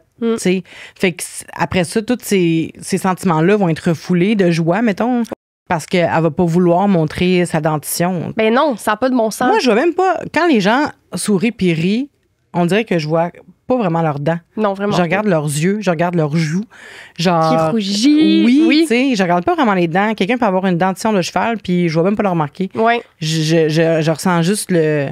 Tu sais, comme j'avais quelqu'un que je fréquentais qui avait beaucoup de gencives, là, quand il riait. Moi, ma lèvre, elle va pas jusqu'à ma gencive, là, mais il y en a qui, tu sais, on voit la gencive. Puis la personne ne voulait pas rire parce qu'elle voulait pas montrer sa gencive. Mais moi, j'avais jamais remarqué. Ah ouais? Même si c'était très apparent, ouais. À chaque fois qu'elle riait, je le remarquais jamais. Puis je trouvais pas que c'était un turn-off, pas en tout. Fait que de dire ça, je pense qu'il y a soit un mal-être, soit une autre affaire qui turn off chez la personne, puis t'as envie peut-être d'utiliser ça parce qu'il y a quelque chose d'autre de sous-jacent peut-être qui turn off. Peut-être. Chez la personne, je pense pas que... Mais je sais qu'il y a des gens qui sont... on le voit à OD en ce moment, il y a des gens qui sont attirés par les gens qui prennent excessivement bien soin d'eux, puis qui sont... Ouais. Mais c'est pas que ça prend mal, pas soin d'elles, là, mais qui veulent avoir l'air... c'est qui a dit ça dans OD? Je m'en rappelle même pas. Qui a dit, moi, j'aime vraiment les personnes qui prennent soin d'eux, qui font attention, les fossiles, les ci, les ça. Ouais. Mathis, exact. Je dis pas que c'est grave qu'est-ce qu'il dit, mais reste que si tu rentres pas dans certains critères, des fois, c'est pas parce que tu te négliges, là. Non. C'est vraiment parce que t'es faite de même. Fait que sa dentition est faite de même. Laissons-la avec sa dentition qui est faite de même. Non. Je sais pas pour vous, mais moi, dans ma vie de dating, j'ai jamais daté un gars qui utilisait des jouets sexuels. Je trouve qu'on parle pas assez du plaisir masculin en général, surtout quand c'est relié aux jouets, mais c'est tellement important, le plaisir masculin, on n'en parle pas assez, ça fait partie de la santé sexuelle et je trouve qu'on entend souvent, tu sais, des hommes parler de... est-ce qu'on entend souvent des hommes parler de masturbation? Non. Mais quand ils parlent de masturbation, on comprend qu'ils ont la même technique depuis toujours. On dirait que je me dis, mais la gang, est-ce que vous connaissez les masturbateurs? Moi, avec un des partenaires que j'avais déjà eu, c'était comme... C'est moi qui avais comme présenté les masturbateurs, puis il était comme, je vais pas te mentir, je ne savais pas que ça existait. Fait que je trouve qu'on n'en parle pas assez, que ça vaut la peine d'explorer. Donc, il y a des masturbateurs qui peuvent être vraiment le fun, puis vous pouvez même l'offrir en cadeau. C'est bientôt Noël, là. Hey, un petit cadeau pour prendre soin de soi. C'est pas pratique.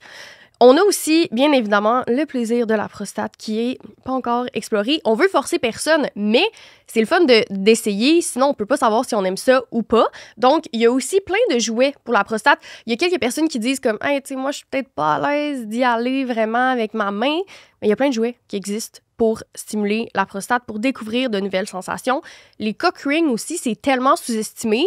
C'est un jouet pour prolonger l'érection, intensifier les sensations, varier aussi les sensations. Et tout ce genre de jouets-là, vous pouvez les retrouver chez Séduction. Comme on peut voir, il y a comme différentes catégories. Là. C'est pas comme juste le masturbateur, il y a des cock rings, il y a des jouets pour la prostate. Il y a aussi tous les objets vibrants. Le corps de l'homme est souvent très, très génitalisé. On va se concentrer sur le pénis, that's it, mais il y a tellement de choses à découvrir. Donc, n'importe quel jouet vibrant, un bullet aussi, ça peut être utilisé sur n'importe quelle zone érogène parce que le corps au complet peut être érogène. Donc, c'est ça, je voulais prendre un petit moment de parler du plaisir masculin. Je trouve qu'on n'en parle pas assez. Il y a comme un tabou à explorer, à s'informer, mais mon Dieu, comme le plaisir sexuel devrait tellement être au centre. Donc, voilà, c'est des petits trucs que je voulais vous parler aujourd'hui. Et vous pouvez utiliser le code promo apéro15 sur le site de Séduction. Bonne fin d'épisode. Ça, je veux dire, c'est une insulte sur tu devrais jamais insulter quelqu'un par rapport à ça. Et en plus, la personne s'est confiée que c'était quelque chose qui était un complexe. Elle s'est rendue vulnérable devant toi puis tu passes la hache là-dedans. C'est pas nice. Non, c'est... En tout cas... Tu sais, ça, après ça, avec ton chum ou ta blonde, tu peux plus sourire. Avec tes amis, tu repenses à ton chum ou ta blonde. Comme il n'y a pas moyen de t'en sauver. Non, il y a des... C'est fou, là. Tu sais, mais justement, les insultes comme ça, c'est pas banal. C'est fou l'impact que ça peut avoir. Puis c'est pour ça que les relations malsaines nous impactent sur des années souvent. Là. C'est une confiance à retravailler au complet. Là. Ouais. Mais c'est un peu comme, je comprends, il y a des affaires qui peuvent peut-être se faire pour sa dentition, mettons. Sauf que c'est un peu comme un tatou. Là. Comme, ça donne quoi de dire que t'aimes pas mon tatou après qu'il soit fait? Je peux pas l'enlever. Là. Elle, c'est ça, sa face. C'est pas un commentaire constructif. Non. Ça va mener nulle part à part détruire un peu de son estime. Fait que ça vaut absolument pas la peine de faire des commentaires sur l'apparence des gens. Pour la plupart, des choses qui sont pas réversibles. Zip it. 100%. C'est ça. Ah oui, c'est à moi. Ah oui, j'adore ça. Je serais curieuse de savoir si les gens aiment ça. C'est souvent les épisodes préférés où les gens se confient, les témoignages. Je trouve ça le fun, moi, comme épisode. Ah ben mon Dieu, j'ai du plaisir. Je pourrais être là tout le temps. Je peux être la nouvelle co-animatrice avec plaisir. J'ai eu un chum qui m'a dit que c'était ma faute, mais vraiment ma faute, entre parenthèses, si nos relations sexuelles au lit n'étaient pas bonnes. Aïe, aïe, aïe. Alors qu'il allait all-in dès le début, alors que je lui avais dit que j'avais pas la même expérience libido que lui. Il m'a même dit d'aller voir un sexologue. C'est une bonne idée, tu sais, mais me mettre toute la faute sur moi et ne pas me demander si j'étais réellement confortable, pas fort. Et je ne sais pas pantoute pourquoi je suis restée avec. Une chance que je l'ai laissé. Moi, encore une fois, vraiment, la sphère de la sexualité, ça vient vraiment me chercher parce que t'es vulnérable avec la personne. Mais oui. Puis, tu sais, une relation sexuelle, ça se fait à deux, là, mon cher ami. Là. Mais oui. Fait que de mettre la faute sur l'autre personne, je veux dire, parler de ce que vous pensez qui est du bon sexe, là. Je veux dire, c'est quoi ça, là? C'est ta faute si nos relations sexuelles sont... Ouais. Ben, savoir pour l'autre, c'est quoi une bonne relation sexuelle, c'est le fun. Pour toi, c'est quoi un bon rapport sexuel, puis la personne t'explique c'est quoi, c'est nice, après ça donne des indices. Puis de l'accuser, ça va juste empirer la chose. Ça n'ira jamais de mieux en mieux si tu fais juste mettre la faute ou le blâme sur la personne. T'sais. Au contraire, moi, à quelque part, je serais fière de savoir que la personne avec qui je suis a des problème, entre gros guillemets, à ce niveau-là, puis que je suis capable de l'aider à s'épanouir à travers ça, il y a quelque chose de vraiment sain puis empowering de savoir que tu peux aider quelqu'un à s'épanouir sexuellement, tu sais. Puis va voir un sexologue. Mais il y a des grandes chances que l'avoir à deux, ça pourrait être intéressant. Là. Ah non, puis tu sais, je veux dire, tu commences une... Là, tu comprends c'est quoi sa vision sur la sexualité. Il te fait dire que c'est toi le problème, c'est toi qui vas consulter quand, comme, sexualité, ça se fait à deux. Tu sais, je veux dire, c'est pas de la communication, là. Ça, mais non. Là, non. Ça fonctionne pas. C'est de blâmer l'autre. Ça sert à fuck all, là. Je me demande... Qu'est-ce qu'il cherchait avec ça aussi? Tu sais, je veux dire... Encore l'ego, j'ai l'impression. Hey, moi, j'ai pas de problème avec les autres. Là, toi, t'as un problème. Pas ma faute à moi. C'est pas, pas mon pénis, là. Tu sais, je pense que c'est plus ça. Là. Ouais, puis tu sais, ben c'est ça. C'est qu'encore l'autre personne, je veux dire, après, t'as des relations sexuelles, puis tu overthink tout le temps de comme... Ah, mais je me suis fait dire qu'au lit, mettons, là, j'étais, entre guillemets, pas bonne. Ouais. C'est rough, là. Ouais. C'est vraiment... Oui, puis je sais que les gars comme les filles, on parle de nos expériences avec nos amis, notre entourage. Puis peut-être qu'il y a des gens qui ont peur d'être l'histoire. L'histoire, j'ai eu une relation avec quelqu'un, puis c'était pas bon, la personne était vraiment pas bonne, tu sais. Fait que je pense que au début, c'est pas ça que tu penses, mais à un moment donné, quand tu as fini ta relation avec la personne, t'es comme, est-ce qu'elle va dire que je suis pas bonne? Tu sais, mais... Je pense pas nécessairement... Ça se peut qu'il y ait des gens pas bons, là, mais je pense juste que tout le monde trouve sa personne ou trouve la façon de s'épanouir. Tu sais, je pense que tu peux être pas bon en termes de, par exemple, technique. Là. Mettons quelqu'un qui a l'impression de stimuler ton clitoris, mais qui est ailleurs. Ça, c'est OK, là. Mais tu peux pas être pas bon. Tu sais, la connexion, ça se fait à deux. La chimie, ça se fait à deux. Je veux dire, tu pourrais avoir une relation sexuelle très mécanique, faire la même chose avec quelqu'un d'autre, puis... Même position, mais je veux dire, c'est pas du tout la même satisfaction sexuelle, c'est pas le même épanouissement, là. Donc, c'est ça, la chimie, c'est à deux, là. Ouais, puis c'est sûr que si le niveau de libido n'est pas équivalent, il faut aussi comprendre ça, puis être capable d'y aller au rythme de l'autre, parce que faut toujours respecter le rythme du plus lent. Là. Oui. Même si on ne trippe pas, dans la vie de tous les jours, sexuellement parlant, on n'a pas le choix, puis ça devrait être respecté et respectable. Mais c'est ça, puis les écarts de désir, c'est pas facile parce que la personne, souvent, qui a, par exemple, plus de désir, peut aussi souffrir autant que l'autre personne. Par contre, effectivement, tu suis le pace de l'autre. Moi, ce qui m'a aidé dans des relations où je sentais un écart de désir, c'est de se demander quel besoin j'essaie de combler par la sexualité. Puis, par exemple, que tu as un désir plus haut, puis tu te dis « Ah non, mais moi, dans la sexualité, ce que je vais chercher, c'est vraiment l'intimité, la connexion, le toucher physique. » Tu peux vivre ça ailleurs que dans la sexualité. Souvent, on est comme, OK, la sexualité, c'est l'intimité ultime. Pas du tout, là. Je veux dire, tu peux vivre d'autres rapprochements, tu peux écouter un film collé. Puis une fois que j'ai compris un peu ce besoin-là, j'ai été moins affectée par l'écart de désir parce que j'allais combler le besoin ailleurs. Puis il y a des gens qui disent que ce qui différencie l'amitié de l'amour, c'est la sexualité. Puis moi, je suis pas vraiment d'accord. Non, moi non plus. Je suis pas d'accord. Je pense, effectivement, tu sais, pour des personnes sexuelles, c'est important la sexualité dans un couple, ça peut l'être aussi, comme ça peut ne pas l'être. Puis la satisfaction d'avoir juste quelqu'un avec qui être, sur qui tu peux compter, avec qui tu peux être vulnérable, puis une personne avec qui tu veux tout le temps être, ça peut être juste être de l'amour, puis il n'y a peut-être pas besoin d'avoir la sexualité quotidiennement. Fait que la personne, j'ai l'impression qu'elle a l'air de vivre ça, tu sais. Moi, je suis bien que ma personne, j'ai pas ce désir-là envahissant de fourrer non-stop. Puis je trouve ça vraiment respectable aussi. C'est juste que, c'est ça, c'est peut-être pas le perfect match, maintenant. Non, ben non. Puis je veux dire, d'avoir de la sexualité avec ses amis, ça veut pas dire que t'es en amour avec tes amis. Là. 100%. Fait que je veux dire, je pense que ça défait un peu l'argument de la sexualité différencie l'amour de la... Vraiment pas. Là. Non, je sais pas. Non, mais on entend ça vraiment ça souvent, tu sais. C'est ça, on entend vraiment exactement cette phrase-là souvent. Ce qui différencie l'amitié de l'amour, parce qu'il y a des couples qui vont dire qu'à cause qu'ils n'ont pas de relation, ils sont devenus colocs, puis ils sont devenus amis. Je suis pas d'accord. Peut-être que le désir, c'est la différence qu'il y a entre l'amitié et les relations sérieuses d'amour. Du désir pour tes amis, coucher avec tes amis, puis pas être amoureux, amoureuse. Ça dépend des personnes, ça, c'est sûr. Pas tout le monde est pareil par rapport à ça, mais je veux dire, beaucoup d'exemples de gens que tu sais, même dans des fréquentations, là, la personne devient plus ton ami, mais vous couchez ensemble, tu sais. Ça dépend vraiment de... C'est ça, de la personne, tout le monde est complexe et différent, mais je veux dire... Pour moi, c'est pas une règle d'or que ça différencie. Là. Vraiment. C'est à moi? Oui. On n'est pas sûr. OK, ça, c'est comme une grandeur moyenne. On était en couple ouvert, mais quand elle me dit qu'elle planifiait sortir avec ses amis et coucher avec un gars qu'on connaissait tous les deux le soir de ma fête, plutôt que de célébrer avec moi, je savais que c'était fini entre nous. Et pourtant, je suis restée avec elle pendant 2 autres semaines jusqu'à temps qu'elle m'annonce qu'elle ne voulait pas d'enfant, un gros deal breaker. OK, une étape à la fois. Ouais. Fait qu'il était en couple ouvert. Sa blonde, pour sa fête... OK. Fait que la journée de la fête du gars, sa blonde, elle a décidé de sortir avec ses amis puis d'aller coucher avec quelqu'un d'autre au lieu de passer sa fête avec son partenaire. Sa fête à elle? Non, à lui. À lui, OK. Ah, c'est encore pire. Oui. C'est quelque chose. Mais il était un couple ouvert. Oui, ça, moi, pour ça va, mais tu sais... C'est le choix de ne pas être avec son partenaire pour sa fête. Ouais, pour sa fête, c'est quand même quelque chose. Moi, autant que je suis pas comme... Ma fête, c'est pas la plus belle journée de l'année, ça reste que, tu sais, peut-être que si c'est ma fête, je suis plus down que tu sois avec moi, que t'ailles... Tu pourrais aller coucher avec tout le monde n'importe quand, mais ce soir, sois là pour moi. Ouais. Fait que moi, je le comprends que... Mais encore là, on sait pas, tu sais, il y a des gens qui sont vraiment bougons à leur fête puis qui sont comme, moi, j'aime pas ça me faire souligner, j'aime pas ça me faire fêter. Moi, la première, je suis le même. Ouais. Fait que peut-être que la personne a fait comme, OK, ben là, tant qu'à être avec toi, m'aller...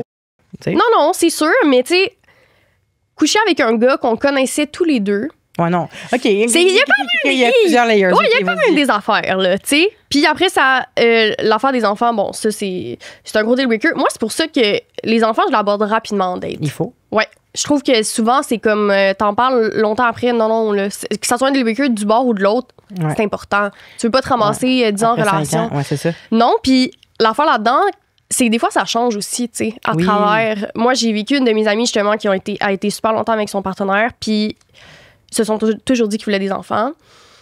Puis, une affaire comme 7 ans après, elle s'est rendue compte qu'elle n'en voulait plus, tu sais. C'est tough, ça aussi, là. Puis les deux ont raison. Tu sais, je veux dire, lui, il était comme, ben non, mais on était supposé en avoir. Toi, tu me dis que t'en voulais. Puis là, mais c'est correct de changer d'idée, tu sais. Mais ça peut être pas facile. C'est correct de changer d'idée, ça, c'est certain. Il faut se respecter dans nos choix. C'est juste que l'autre... Ça doit être dur. Mais, mais tu peux pas forcer quelqu'un à avoir des idées, non. Jamais dans 100 ans. Là. Non. Mais je connais aussi un couple qui en voulait pas. Puis finalement, entre-temps, le gars, il a fait hey, moi, j'en veux. Ça fait aussi, que la fille a fait possible. moi, j'en veux toujours pas. Fait que là, ils ont dû se laisser pour ça. Ouais. C'est vraiment pas évident. Fait qu'effectivement, il faut s'entendre dès le départ. Mais comme tu dis, ça peut changer. Mais il faut s'entendre dans toute éventualité, malheureusement. Puis il y a des gens aussi qui, j'imagine, qui vont accepter d'avoir des enfants pour pas perdre l'autre. Et le contraire aussi, peut-être. Moi, je pense que ça arrive, là. Les gens qui... C'est sûr. Ouais. OK, non, faut pas prioriser ça. Non, mais, tu sais, je pense qu'il y a une autre de mes amies qui, ça, c'est le contraire, qui voulait des enfants. Puis, finalement, elle a été comme avec un partenaire qui avait un enfant, mais qui... Il voulait pas de nouvel enfant. De nouvel enfant, il voulait pas un autre enfant. Ouais. Puis, elle a réalisé qu'elle pouvait combler un peu ce besoin-là de materner quelqu'un sans que ça soit, tu sais, son enfant avec son partenaire. Mais ça lui a pris comme plusieurs mois / années à faire un peu... Parce que ça peut être un deuil. Tu sais, quelqu'un qui se dit... C'est ça. Si tu dis, moi, j'en veux toujours, puis finalement, après plusieurs mois de réflexion, même séparation, finalement, ils sont revenus ensemble, elle s'est rendue compte que, tu sais, elle a pu vivre un peu ce côté-là, puis elle est full en paix avec sa décision aujourd'hui, tu sais. C'est en fait tant mieux, j'espère, parce que des fois, il y a comme un petit regret qui subsiste. Oui, absolument. Mais c'est ça, là, j'en parle parce que ça fait comme plusieurs années, puis comme c'est... elle a toujours comme la même vision par rapport à ça, mais c'est ça, tu sais, c'est quelque chose que... Est-ce que des fois, on peut se convaincre aussi qu'on a cette vision-là juste parce qu'on aime? 100%. Mais ça, c'est comme, après, on sait pas exactement. C'est ça. C'est dur, là. Sans faire un dernier. Bien sûr. Je suis contente, on va passer à travers presque tout. Il en reste-tu? Combien? Il en reste 2 après. Oh, on est capable de finir, là. Bien, 100%, on fait ça vite. Après 1 an de cohabitation, il m'a dit qu'il n'aimait pas habiter avec moi et qu'il voulait se trouver un autre appartement. Je me suis trouvé une coloc et on a signé un bail pour un appartement à 3 chambres. À l'aube du 1er juillet, il n'avait pas cherché d'appartement et il m'a demandé s'il pouvait habiter dans mon appartement. J'ai dit oui. C'est bon, fait que tu te fais dire, je vais pas habiter avec toi l'année prochaine. Fait que toi, tu trouves un appart avec une coloc. Mais il y a 3 chambres, fait que là, il reste. Ouais. Parce que lui, il n'a pas checké. Ouais, il n'a pas checké. Ça, on dirait que je suis comme... Écoute, de mon vécu, là, c'est... C'est loser, quand même, c'est loser, ouais. Puis après, comment... Genre, tu sais, elle a dit oui, là, mais c'est comme... Tout le long, tu te sens mal d'habiter avec parce qu'il t'a dit qu'il voulait pas habiter avec toi. Mais là, non, moi, je me sentirais pas mal. Tu viens me voir pour dire « Hey, j'ai pas cherché, j'ai pas de place où habiter, peux-tu rester avec vous? » Tu charges le gros prix. T'augmentes le loyer. Hey, Tu doubles le loyer. Toi, tu payes 1006, mon gars. Pas de problème. Je vais prendre tes commentaires, mais tu payes plus que tout le monde. Parce que toi, tu m'encombres. Tu m'encombres maintenant. Je sais que tu n'aimes pas ça vivre avec moi. Fait que je vais penser à ça tous les jours. Non. Pas question. Là, tu bègues pour rester. Non. Tu payes plus cher, mon grand garçon. Oui, ça serait bon, ça. Mais en même temps, il était en couple. Ouais, oui. Elle peut pas vraiment agir de même, j'ai l'impression. Non. Mais, non, moi, je dirais, ben là, comment tu veux qu'on s'arrange? Parce que tu m'as blessé. T'as pas cherché. Je te rends service en t'hébergeant. On est en couple, mais quand même. Mais moi, je pense que ça serait un deal breaker. Tu sais, quelqu'un qui dit qu'il est pas capable d'habiter avec moi, puis je peux comprendre. Tu sais, je veux dire, je peux être. Ben oui. Tu sais, ça peut être un deal breaker, puis c'est bien correct. Mais, tu sais, elle a accepté, entre guillemets, ça, puis c'est bien correct, là. Je ne suis pas elle. Mais c'est ça, on dirait qu'après qu'ils reviennent, c'est comme, hey, c'est beau, là. Ouais. Mais c'est même pas genre, je peux pas vivre en colocation. C'est que je ne peux pas vivre avec toi. Ouais. Fait qu'à long terme, ça en dit long sur notre relation. Oui. Si moi, je veux une relation où est-ce qu'on habite ensemble, ben c'est certain que si tu peux pas vivre avec moi, il y a pas moyen que ça moyenne. C'est quoi le plan futur? C'est-tu comme on n'habitera jamais ensemble? Parce qu'il y en a, tu sais, je veux dire, toutes les configurations sont possibles. Là, ça se peut que tu dises, hey, on n'habiterait pas ensemble. En tout cas, là, ça a l'air. Je trouve ça même cool quand même. C'est comme. C'est. Il y a un couple que je connais qui habitent dans le même bloc, mais différents appartements, puis je trouve ça vraiment nice. Ils passent leur soir ensemble, des fois ils couchent l'une chez l'autre, puis c'est bien correct, mais je trouve ça quand même cool. Ton petit bureau, tu fais tes meetings dans ton appartement, je sais pas, moi t'as ton chien, puis t'as pas de chien, tu sais. Je trouve ça quand même nice. Moi aussi, je trouve ça. Je sais pas si je serais capable, mais je sais que je suis une personne qui peut être. Ça fait 4 ans que j'habite seule, puis j'ai vraiment comme. J'ai de la misère. Oui, mes habitudes, quelqu'un dans mon espace, puis comme ça peut vraiment venir me chercher. Fait que je comprends que je pourrais être quelqu'un qui pourrait être difficile à habiter avec, mais ça serait un deal breaker. Tu sais, si t'es pas capable de pallier avec mes défauts, c'est correct, mais genre, ça marchera pas, je pense. Tu sais. À moins qu'on fasse maison. Vieille fille. Ouais. Je te niaise. À moins qu'on fasse. Ouais, à part ta part, je sais pas. Je pense pas que c'est dans. Pour l'instant, dans. Une espèce de configuration qui me plairait. Est-ce qu'on se rappelle? Loin des yeux. Loin du cœur. Voilà. Ouais. Mais si... Ben, en tout cas, ça, c'est clairement que ça serait pas fait sainement, s'il avait fait maison à part anyway, là, parce qu'il est revenu après. Oh, Seigneur. Ton tour. Il me reste... Oh non, j'ai échappé. Il est où? Oh, ça va être... Ouais, merci. Ça va être ton dernier. OK, ça, c'est... petit. Mon ex m'a dit « Yes, sometimes you tell me things that are not really interesting or kind of boring. » Sorry pour mon anglais. Imagine, tu te fais dire que quand tu parles, c'est inintéressant et ça m'est déjà arrivé. Ah ouais? Puis pourtant, j'ai pas l'impression que quand je m'exprime, c'est inintéressant nécessairement. Je dis pas que c'est full intéressant. Ouais, mais c'est une amie, par contre. Je sais pas si elle écoute ça, ça va se connaître. J'aimerais ça qu'elle se reconnaisse parce qu'on en a parlé. Ça m'a fait rire. Ça me fait rire, en fait. Moi, j'avais dit... j'ai parlé d'une découverte de podcast que j'avais faite. J'ai expliqué tout le podcast. Comment c'est malade. Il parle de ça, nanana. Puis là, elle fait « Ah, super, tu me parles. Si je veux écouter le podcast, je l'aurais écouté, tu sais. » Puis là, je suis comme « Ah, OK. » Fait que ça t'intéresse pas et comme pas en tout. Là, j'étais là « Ah! » Mais c'est pas genre... C'est sûrement le sujet ne m'intéresse pas, tu sais.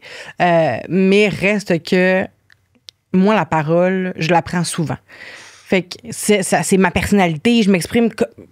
T'as un podcast, là, je veux dire, t'aimes parler, là. Exactement. Oh, mon Dieu. Que je parle pas tant que ça dans mon podcast, mais quand même, j'adore parler, j'adore écouter le monde aussi, mais reste que, c'est ça fait partie de ma personnalité, m'exprimer tout le temps, là. Fait que là, de me dire que ce que je te dis, c'est pas intéressant, j'étais comme, oh, je pensais que j'étais full intéressante, je pensais que j'étais, tu sais, le fun à écouter, puis finalement, non! Fait que, ouais, puis après ça met... une ombre sur chaque moment où est-ce que la personne veut s'exprimer, tu sais. Oui, que ça soit, tu sais, avec cette personne-là où maintenant tu fais full attention ou que ça t'impacte au point que toutes les conversations que tu vas avoir, tu vas te demander... Tu te poses des questions, je suis plate. Ouais. Comment, avec cette amie-là, est-ce que c'est sur le coup que tu as comme réagi ou ça a été par après que vous avez eu comme une discussion par rapport à « Hey, tu sais, tu me dis ça m'a blessé ». Les deux. Ben, sur le coup, j'ai pas réagi, j'ai pas dit « Tu me trouves plate », je me suis juste tue. J'ai arrêté de parler. Puis, j'étais en colère. En dedans de moi, je me sentais inadéquate, je me sentais pas nice. J'étais là, ben voyons donc. Là, elle me le dit là, mais est-ce que c'est tout le temps de même, tu sais? Mais en même temps, pourquoi elle voudrait me voir si je l'emmerde? Fait qu'il y a eu plein de questions qui sont bousculées dans ma tête. Mais après ça, J'ai dû lui dire que je me sentais inadéquate souvent quand on parlait. Ouais. Puis elle m'a vraiment réconfortée en me disant, hey, jamais, le sujet m'intéressait pas, mais toi, je t'aime. Quand tu parles, j'aime ça quand tu parles, mais le sujet, c'était de la boîte. Fait que là, j'étais comme, OK, parfait, je comprends. J'ai déjà dit à ma blonde aussi. Ah ouais? Elle parlait de hockey, puis j'ai fait comme j'haïs ça le hockey. Est-ce que j'haïs ça le hockey? Parle-en, mais pas trop longtemps. J'haïs ça. Mais ça, je pense que c'est correct. T'sais. Puis même ton amie, je pense qu'elle l'a mal dit au moment, là, mais tu sais, si elle n'est pas intéressée, tu sais, des fois, c'est vrai, là, je veux dire, quelqu'un te raconte une histoire, puis t'es comme, pourquoi je m'entorche. Je pense correct, mais fais attention à comment tu le dis, parce que ça peut être vraiment mal reçu. C'est ça. Le sujet, je m'en fous, mais toi, quand tu parles, ça ne me dérange pas. Mais une chance que tu en as parlé avec cette amie-là, parce que justement, ça t'a comme, tu sais, elle t'a confirmé que c'était le sujet. C'est ça. Parce qu'on tient une à l'autre, tu sais. Fallait que ça soit clair, fallait que ça soit juste dit, parce que sinon, j'aurais cru qu'elle voulait jamais m'entendre parler. Ben oui. On est à la dernier témoignage. Tu vois-tu ma larme ici, là? En vacances chez ses parents, me forçait à manger toute la bouffe, entre parenthèses, viande, qu'ils mettaient sur mon assiette. Ils savaient depuis des mois que j'étais végane depuis 3 ans. Moi, ce qui me dérange là-dedans, là, c'est que t'es en vacances chez ses parents en plus, fait que tu peux rien faire. De ce qu'on comprend, c'est comme... Tu sais, il y a comme un entourage... tu sais, peut-être que, je sais pas, elle avait peut-être peur d'être mal vue si, justement, elle était comme... Ah, vous m'invitez ici, mais je mange pas la bouffe. Je sais pas. C'est comme insidieux. Je trouve que ça soit fait dans ce contexte-là. Mais c'est bizarre. Je comprends pas comment tu peux forcer quelqu'un. Comme c'est contre ses valeurs, c'est contre ses principes. C'est comme si je suis fucking allergique à n'importe quoi, à la coriandre, puis que tu mettais de la coriandre dans toutes tes affaires, puis que là, tu me disais mange. Être végane, c'est pas une allergie, je comprends, mais être végane, c'est un principe, c'est des valeurs. Ouais. Ça t'attaque, genre, mentalement, physiquement même. Ça fait des années qu'elle a pas mangé de viande en plus. C'est quoi les répercussions physiques qu'elle va avoir sur elle, dans sa tête, sa culpabilité? Tu penses pas à tout ça? Ses parents, comme... C'est les rois, ils vont pas comprendre que la personne ne mange pas de viande? Moi, on dirait que c'est de même, je le lis, que lui, il était comme, moi, je veux pas imposer ça à mes parents. Je sais pas, mais je veux dire, tu le dis d'avance, là. Hey, tu sais, moi, chez mes parents, on mange beaucoup de viande, tu sais, veux-tu penser à t'apporter tes trucs, je sais pas, 100%. Là. Mais non, c'est aux parents de faire comme, tu viens chez nous, on t'invite, s'il l'invite, là, on t'invite, on va fournir ta fucking bouffe végane. Ouais. Tu fais des affaires en particulier, dis-nous-le ou amène-les. Tu sais, en tout cas, moi, je pense. Après ça, il y a des moyens, peut-être financiers, whatever, là, mais tu sais, au pire, amène tes affaires puis dis, écoutez, moi, je suis allergique à la viande. Fait que je mangerai pas de viande. Si c'est ça qui va faire que vous m'aimez pas, ben, c'est pas la peine que je sois là. Ouais. Non, puis forcer. Puis moi, pour avoir été végane pendant 6 ans, puis après, puisque j'avais beaucoup d'intolérance, je suis retournée à une alimentation carnivore, là, je sais pas. Ça a été... Le passage, là, ça a été tellement difficile. Fait que j'imagine même pas de vivre ça rapide. J'ai pas commencé par de la viande, là. J'ai commencé par des œufs. Là. J'y allais comme étape par étape. Fait que je peux même pas imaginer que du jour au lendemain, ils t'obligent à manger de la viande. Puis, tu sais, quand t'es végane, comme tu dis, t'as comme les principes, mais c'est aussi. Moi, c'est comme. Je voyais ça comme quelque chose de dégueulasse. Tu sais, ça m'écœurait, là, vraiment. Là. Puis c'est quelque chose, en tout cas, j'ai retravaillé, mais c'est que ça fait pas du jour au lendemain. Là. C'est pas genre du jour au lendemain que finalement, ça te dérange pas, là. Ben, je sais bien. Ça n'a pas de bon sens. C'est un manque de respect inconcevable. Puis surtout, je pense que les gens ont une vision, ben pas tout le monde, mais il y a beaucoup de personnes, surtout les carnivores, évidemment. Ils ont des visions un peu déconnectées du véganisme. Puis ils vont rire d'eux. C'est pas. C'est ça peut être mal vu. Moi, c'est pour ça que j'ai l'impression que c'est ça. C'est que lui, il était comme, je veux pas que mes parents sachent qu'il est végane. Moi, on dirait que c'est le même. Je comprends, mais au contraire, je pense que de dire ça. Il y en a qui vont rire de ça, je comprends, mais il y en a d'autres qui vont se dire cette fille-là est touchée par la maltraitance animale, elle est touchée par telle affaire, à 100%, tu sais. Elle est capable de se priver de manger un délicieux bœuf braisé parce qu'elle est pas à l'aise avec ça, tu sais. On va faire d'autres choses, on va servir du PVT, je sais pas, tu sais. Moi, j'aurais fait exprès, genre, de servir une alimentation exclusivement végane à la fille aussi, puis j'aurais même fait, hey, tu sais quoi, on va goûter nous autres aussi, tu sais, on va en manger, tu sais, peut-être pas qu'on va manger de la PVT si on n'aime pas ça, mais dans le sens qu'on va essayer, tu sais, quelque chose pour l'accueillir, la fille. C'est la fille qui devrait se faire accueillir, c'est pas à elle d'accueillir sa famille, non. En tout cas. Ben oui, mais non. Tu sais, on comprend pas le contexte. Fait que mettons que, moi, ça, c'est plan A, parfait, tu sais. Puis après, plan B, c'est comme, écoute, ma famille, je sais pas, là, genre, sont plus conservateurs dans le sens qu'eux, ils mangent leur petite lasagne, puis blablabla, puis comme, ils comprendront pas ça. Parce que moi, d'avoir été en relation avec une famille que, tu sais, le véganisme, je savais pas c'était quoi, là. Tu sais, je les ai éduqués, puis genre, le père de mon ex, il était comme, là, je vais au Costco, fais-moi la liste de ce que tu veux. Tu sais, ça a été full bien accueilli, mais j'ai comme expliqué, blablabla. Mais sinon, c'est comme, t'apportes tes trucs, puis that's it, là. Genre. C'est pas contre votre nourriture, madame. Ben non. Mais moi, ça change quoi? Je veux dire, ben non. C'est pas méchant, là. C'est comme une intolérance au gluten, admettons, là. Ben oui. Ou au lactose. T'amènes ton propre pain, t'amènes ton propre ci, ton propre ça. Je trouve que c'est vraiment de pas considérer. Peut-être que les parents, ils s'en contrebalancent. Mais sûrement que les parents s'en contrebalancent. C'est juste le gars qui a fait comme, moi, je veux pas que mes parents aient enduré une végane à leur tête. Sûrement parce que lui, ça le gosse, I guess, je sais pas. Puis il était comme devant mes parents, je sais pas. Mais c'est pour ça que je trouve que avec, tu sais, on le sait pas, là, c'est quoi le contexte, là. Mais tu sais, t'as ses parents, t'as lui, comment tu réagis devant, tu sais, je sais pas, là. Ah, mais ma blonde est végétarienne, elle n'est pas végane, mais végétarienne. Et je sais que jamais elle va céder à ça. En tout cas, pour le moment, là, je sais qu'il y a plein de personnes végétariennes qui reviennent en arrière quand ils ont des problèmes de santé. Mais elle, ma famille dirait, tu manges un bœuf, ben elle va préférer quitter la table. Là. Oui. Ben genre, il y a personne qui va l'obliger à manger la viande. Ben non! Moi, je sors de l'opposition assez sévère. Fait que tu me dis de manger de la viande puis je mange pas de viande, ben désolé, je vais vous laisser en famille. Oui. Mais c'est que ça t'enlève rien à toi, tu sais. 100%. Je veux dire, qu'est-ce que ça change à ta vie, là? Ah, c'est pas comme si, genre, il y en a un qui était pro-Trump puis l'autre pas, puis qui s'engueulait toute la soirée. Oui, non, c'est pas ça. C'est vraiment une question d'alimentation. Fuck off, là. Oui. Tu vas pas m'engueuler parce que je suis allergique aux champignons, là? Oui. Non, c'est quelque chose. Mais c'est comme, on dirait que tout ça me fait rendre compte à quel point c'est ça. On laisse tellement passer d'affaires en relation, puis c'est vraiment qu'on en sort que j'ai l'impression qu'on est comme...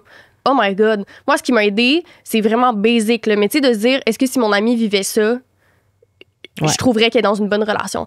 Puis si tu vas encore plus deep, est-ce que si mon enfant vivait cette relation?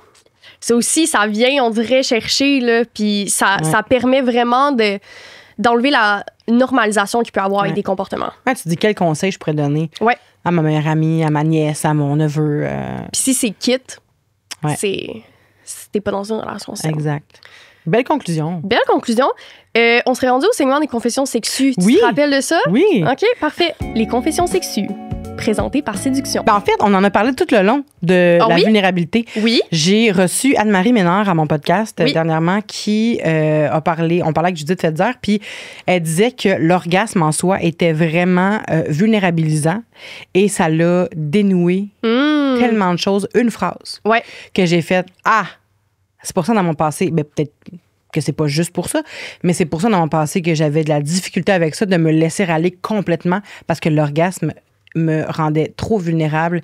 Et je dénoue ça avec ma psychologue en ce moment, mon aversion pour la vulnérabilité, mais fait que ça l'a vraiment tout changé. Puis on en a parlé à quelques reprises dans le podcast, puis à chaque fois, j'étais comme, je le dis tout de suite. Puis fait que... C'est vrai quand même. J'avais jamais pensé à ça. Ça fait une semaine que je suis au courant, puis j'y pense à tous les jours, puis je repense à mes anciennes relations, puis je me dis, tabarouette. Ça explique bien des choses. Je voulais tellement pas. Même le bonheur, pour moi, c'est vulnérabilisant. Montrer que je suis heureuse, je me sens vulnérable, fait que je suis tout le temps comme grognonne.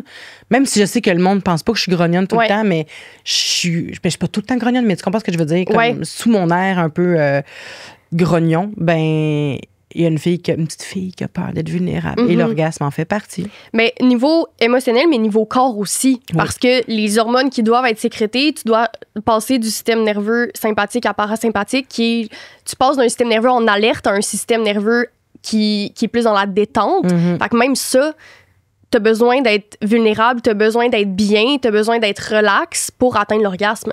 Puis c'est là que toute la pression de performance entre en jeu. Là. Tu vois, ce que tu viens de dire, ça rajoute.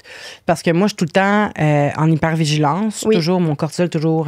Mais c'est pour ça que toi et moi, on est des personnes rapides aussi. Parce qu'on a souvent le système nerveux sympathique activé.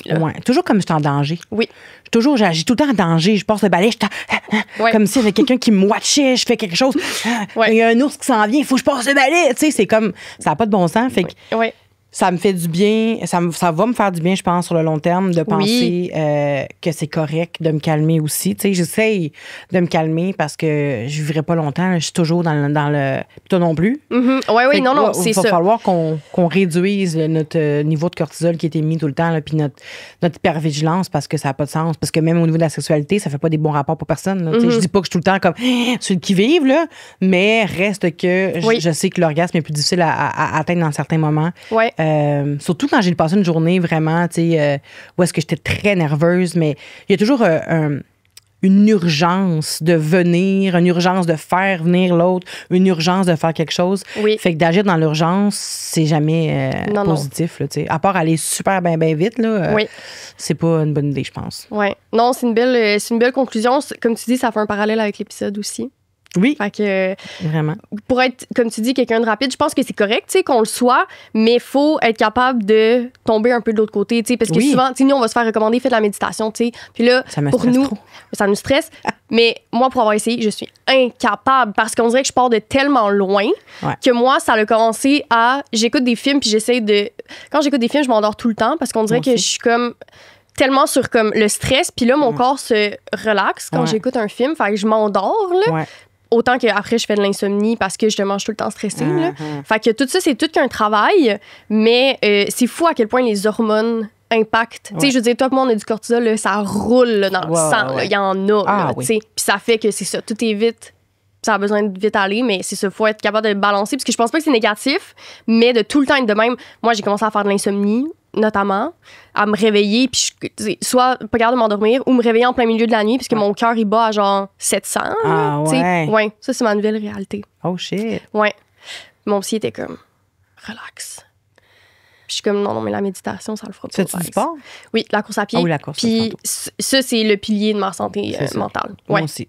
Je m'entraîne 5 fois semaine. J'ai besoin. Quand je m'entraîne pas, je suis stressée. Là. Oui. Ben, j'ai la chance que ma mère est pareille. Fait qu'on dirait que tout ce qu'elle fait pour se réguler, ça a été mes conseils. T'sais, moi, elle agit. Oui.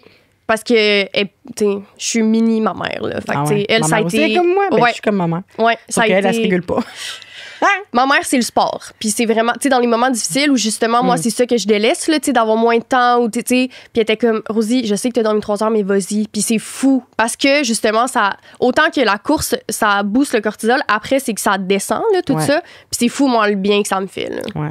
Mais en tout cas, moi, je conseille, c'est vraiment bon la course, mais l'entraînement en résistance. Parce que moi, je me suis dit par ma coach que s'entraîner... C'est quoi en résistance? Mais c'est comme la muscu, mettons. Ouais. Fait que, tu sais, d'y aller pas nécessairement vite, là, tu sais, parce que sinon, ça augmente trop le niveau de cortisol, tu sais. Puis moi, ça me mettait... Je m'entraînais avant avec un jeu qui s'appelle Ring Fit, là, puis il fallait que je batte des monstres, là, mais en battant des monstres, il faut faire des exercices. Fait que, tu sais, tu cours sur place. Je courais sur place 5 km. Après ça, tu sais, je faisais des squats, puis des ci, puis des ça. Puis, tu sais, il y avait comme de rond de résistance, là, aussi, là. Fait qu'après ça, j'ai finissé, mais j'étais essoufflée, puis j'étais énervée. Puis là, ma coach, elle m'a dit, « Hey, toi, il faut vraiment, là, au niveau de cortisol est trop élevé, il faut vraiment que tu t'en perds. » Fait que l'entraînement en résistance, ça a changé ma vie. Ça fait 5 mois que je fais ça. J'ai des belles répercussions dans mon niveau de stress. Puis je me sens vraiment mieux. Puis ça me fait du beau muscle. Oui, fait que c'est plus de la muscu, genre dans le sens que tu fais tes répétitions, tu sais, en résistance. Exact. OK, fait que c'est pas...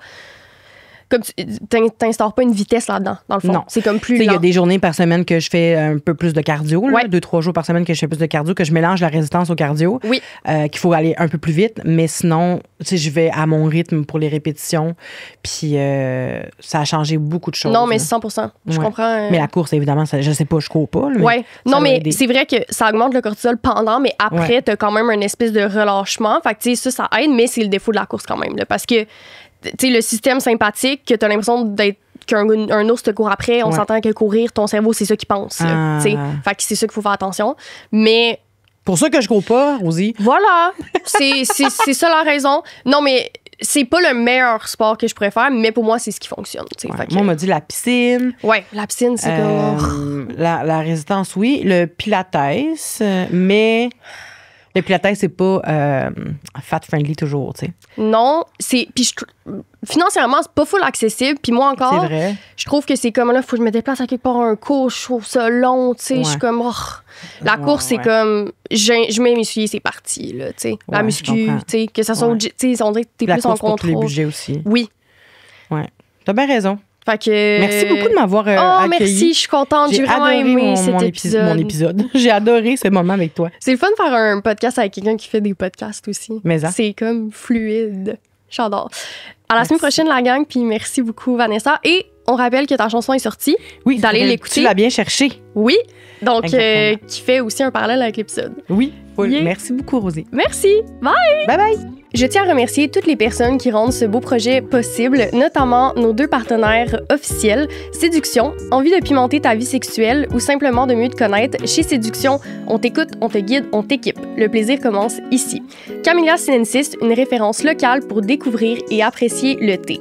On a aussi Gabriel Boutin qui a pris la photo de la saison 4. On a Fred Tacvorian qui a fait notre musique, le studio SF qui nous reçoit chaque semaine et Small Medium Large qui ont fait tout le design intérieur de notre studio. Soyez au rendez-vous tous les lundis pour les prochains épisodes. Bisous!